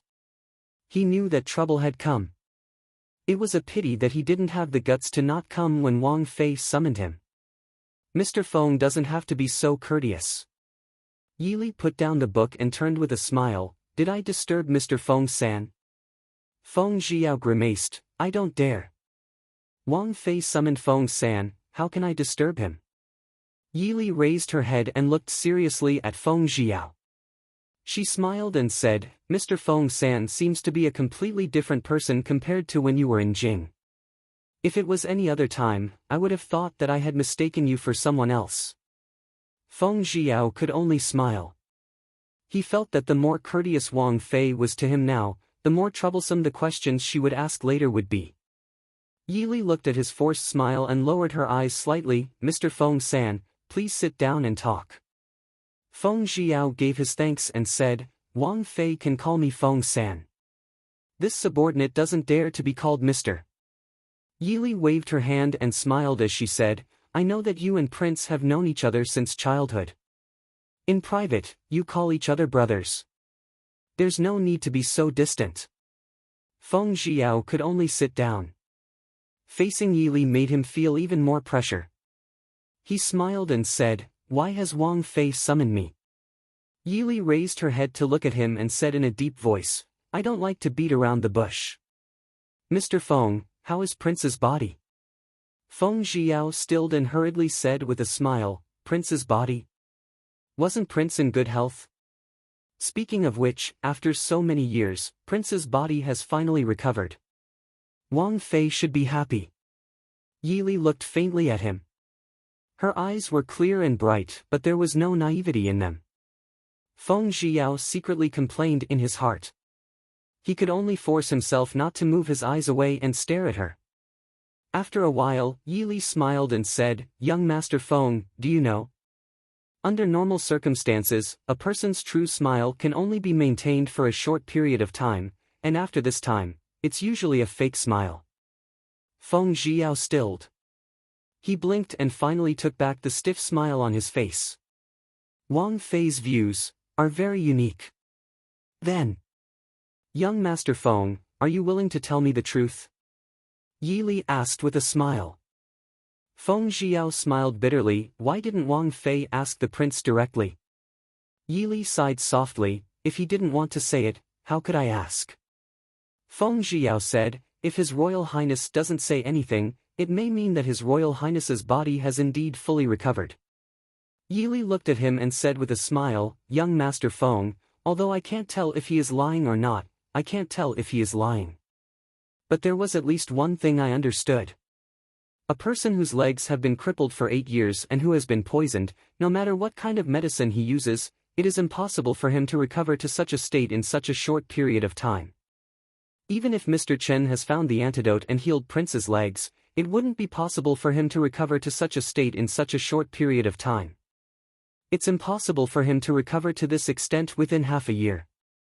If there was really such a miraculous medicine, why would Mo Xiaoyao have to wait for so many years?" Feng Zhiyao looked at her with difficulty.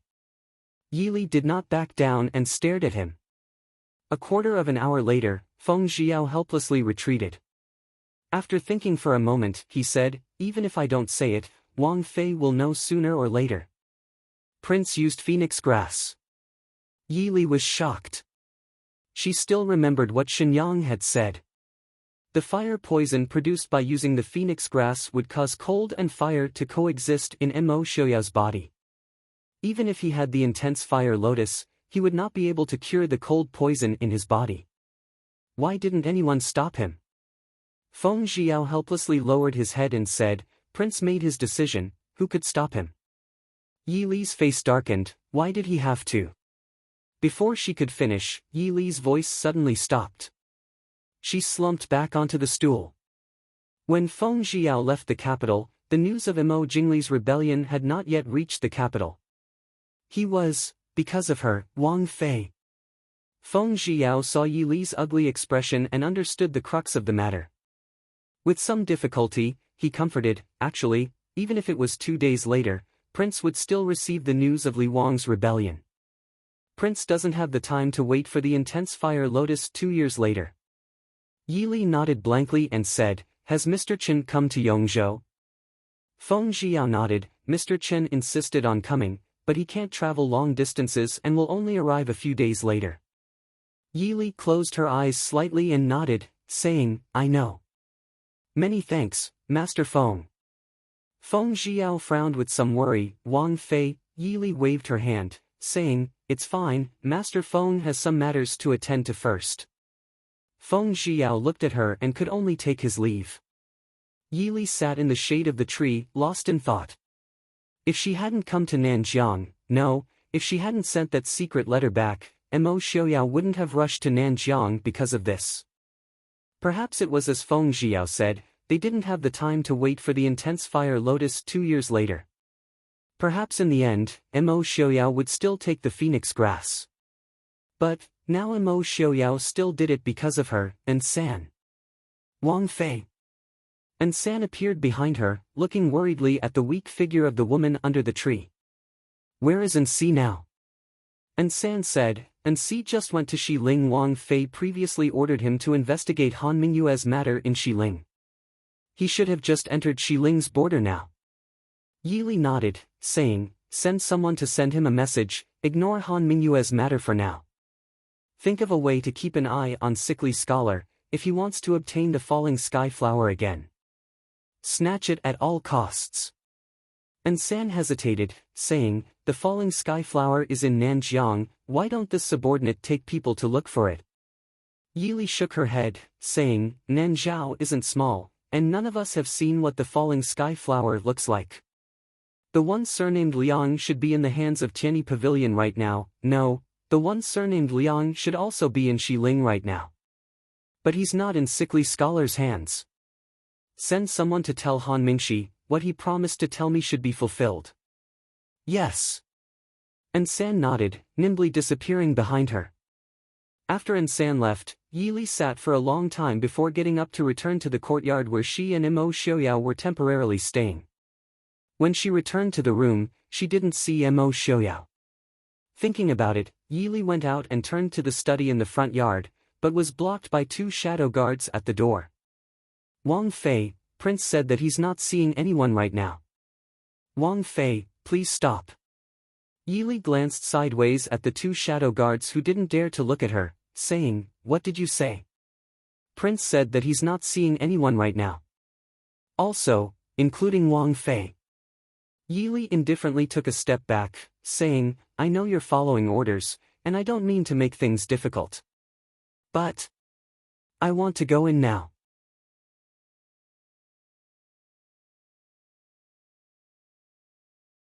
Chapter 227.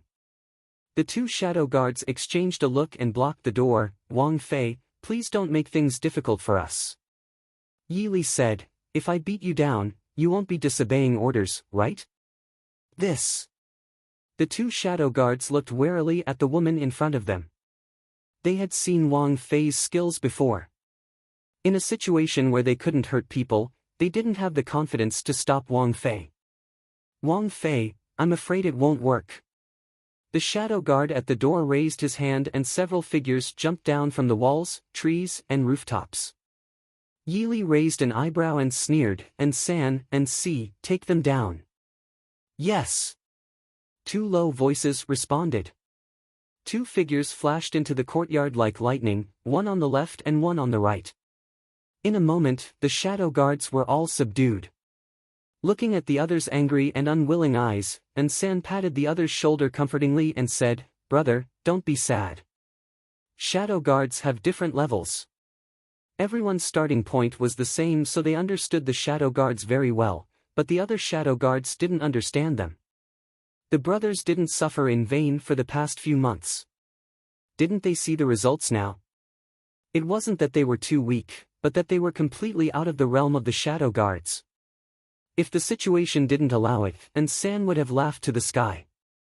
Yi turned back and smiled at the two shadow guards blocking the door. You want me to do it personally?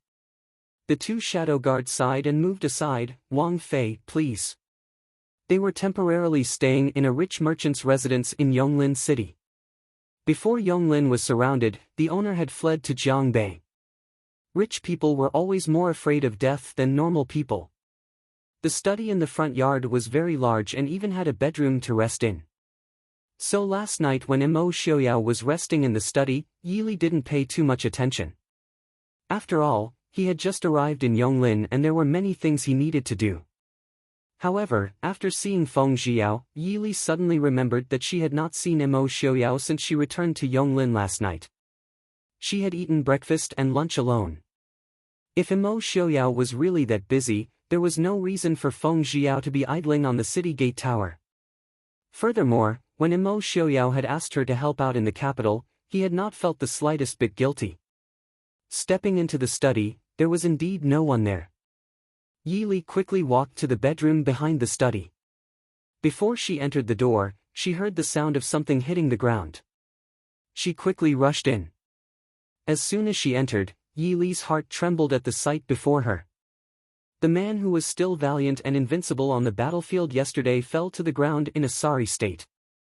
The quilt on the bed was torn into pieces and thrown on the ground and the bed. The flower table placed not far from the bed had fallen to the ground, and there were also some porcelain scattered around. Mo Xiaoyao's eyes were tightly shut. His clothes were completely soaked as if they had been soaked in water. His fingers were already stained with blood. Li, get out. Hearing the sound of footsteps, Mo Xiaoyao did not raise his head and only said indifferently. Yi's footsteps paused, but she did not stop or turn around.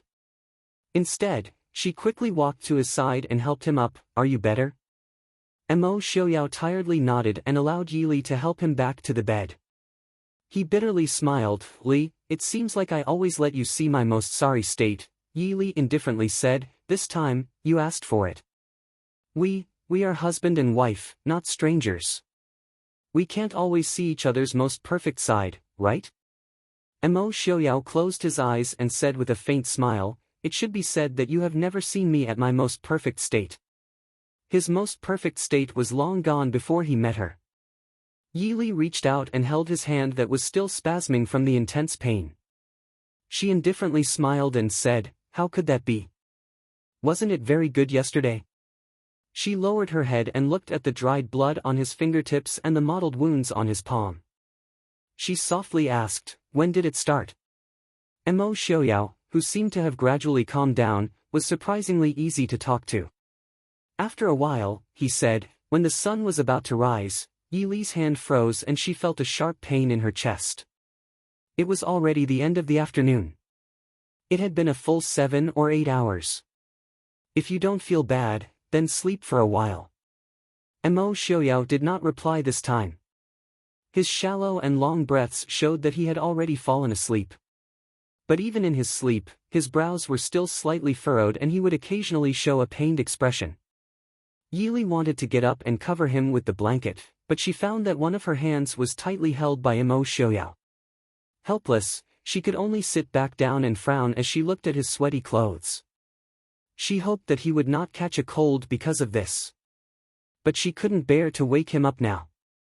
Looking at the heavy shadows in his eyes, she knew that he had not had a good rest in a long time. Mo Xiaoyao did not wake up from his deep sleep until the sun set in the west. Although he had only slept for less than 4 hours, he felt much better than before. Mo Xiaoyao could not help but let out a sigh of relief. This time, it was finally over. "You're awake." Yili's voice came from outside. Mo Xiaoyao looked up to see Yili walk in with a tray. She put the tray on the table and then looked up to say to him, "Since you're awake, go take a bath first and then eat dinner." Mo Xiaoyao was slightly startled. "Li, why are you?" The scenes before he fell asleep reappeared in his mind. While he was drowsy and in pain, Yili's clear voice clearly entered his mind. It miraculously calmed his mind that was about to collapse. Then he listened to that clear voice and slowly fell asleep. Yili saw that he was looking at her without saying anything. She walked over and asked worriedly, "What's wrong? Are you still not feeling well? I'll get someone to call a doctor." Mo Xiaoyao pulled her and said, "I'm fine. I just slept for too long and I'm still not fully awake. We can't call a doctor outside right now." Yili did not expose his stupid lie. Mo Xiaoyao was probably not unconscious even in his dreams. "Then go take a bath first. I'll get someone to prepare it." Mo Xiaoyao looked down and found that he really did need to take a bath.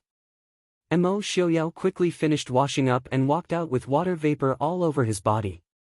Yili hurriedly got up and went forward. Looking at the thin inner clothes he was wearing, she turned around and took a cloak to put on him. Mo Xiaoyao helplessly looked at her and said, "Li, I'm not so weak that I can't even stand up to the wind." Yili nodded and said seriously, "Yes, I can't even stand up to the wind. Compared to you, it's too easy. Sit down and eat." Yili put a bowl of fragrant and delicious porridge into his hands and watched him eat. Mo Xiaoyao could only lower his head to taste it. Not only was it fragrant, it was also very delicious. Mo Xiaoyao, who had not eaten anything since last night, felt his stomach warm up. His appetite, which had not wanted to eat because of his exhaustion and pain, suddenly became much better. It doesn't look like it was made by them.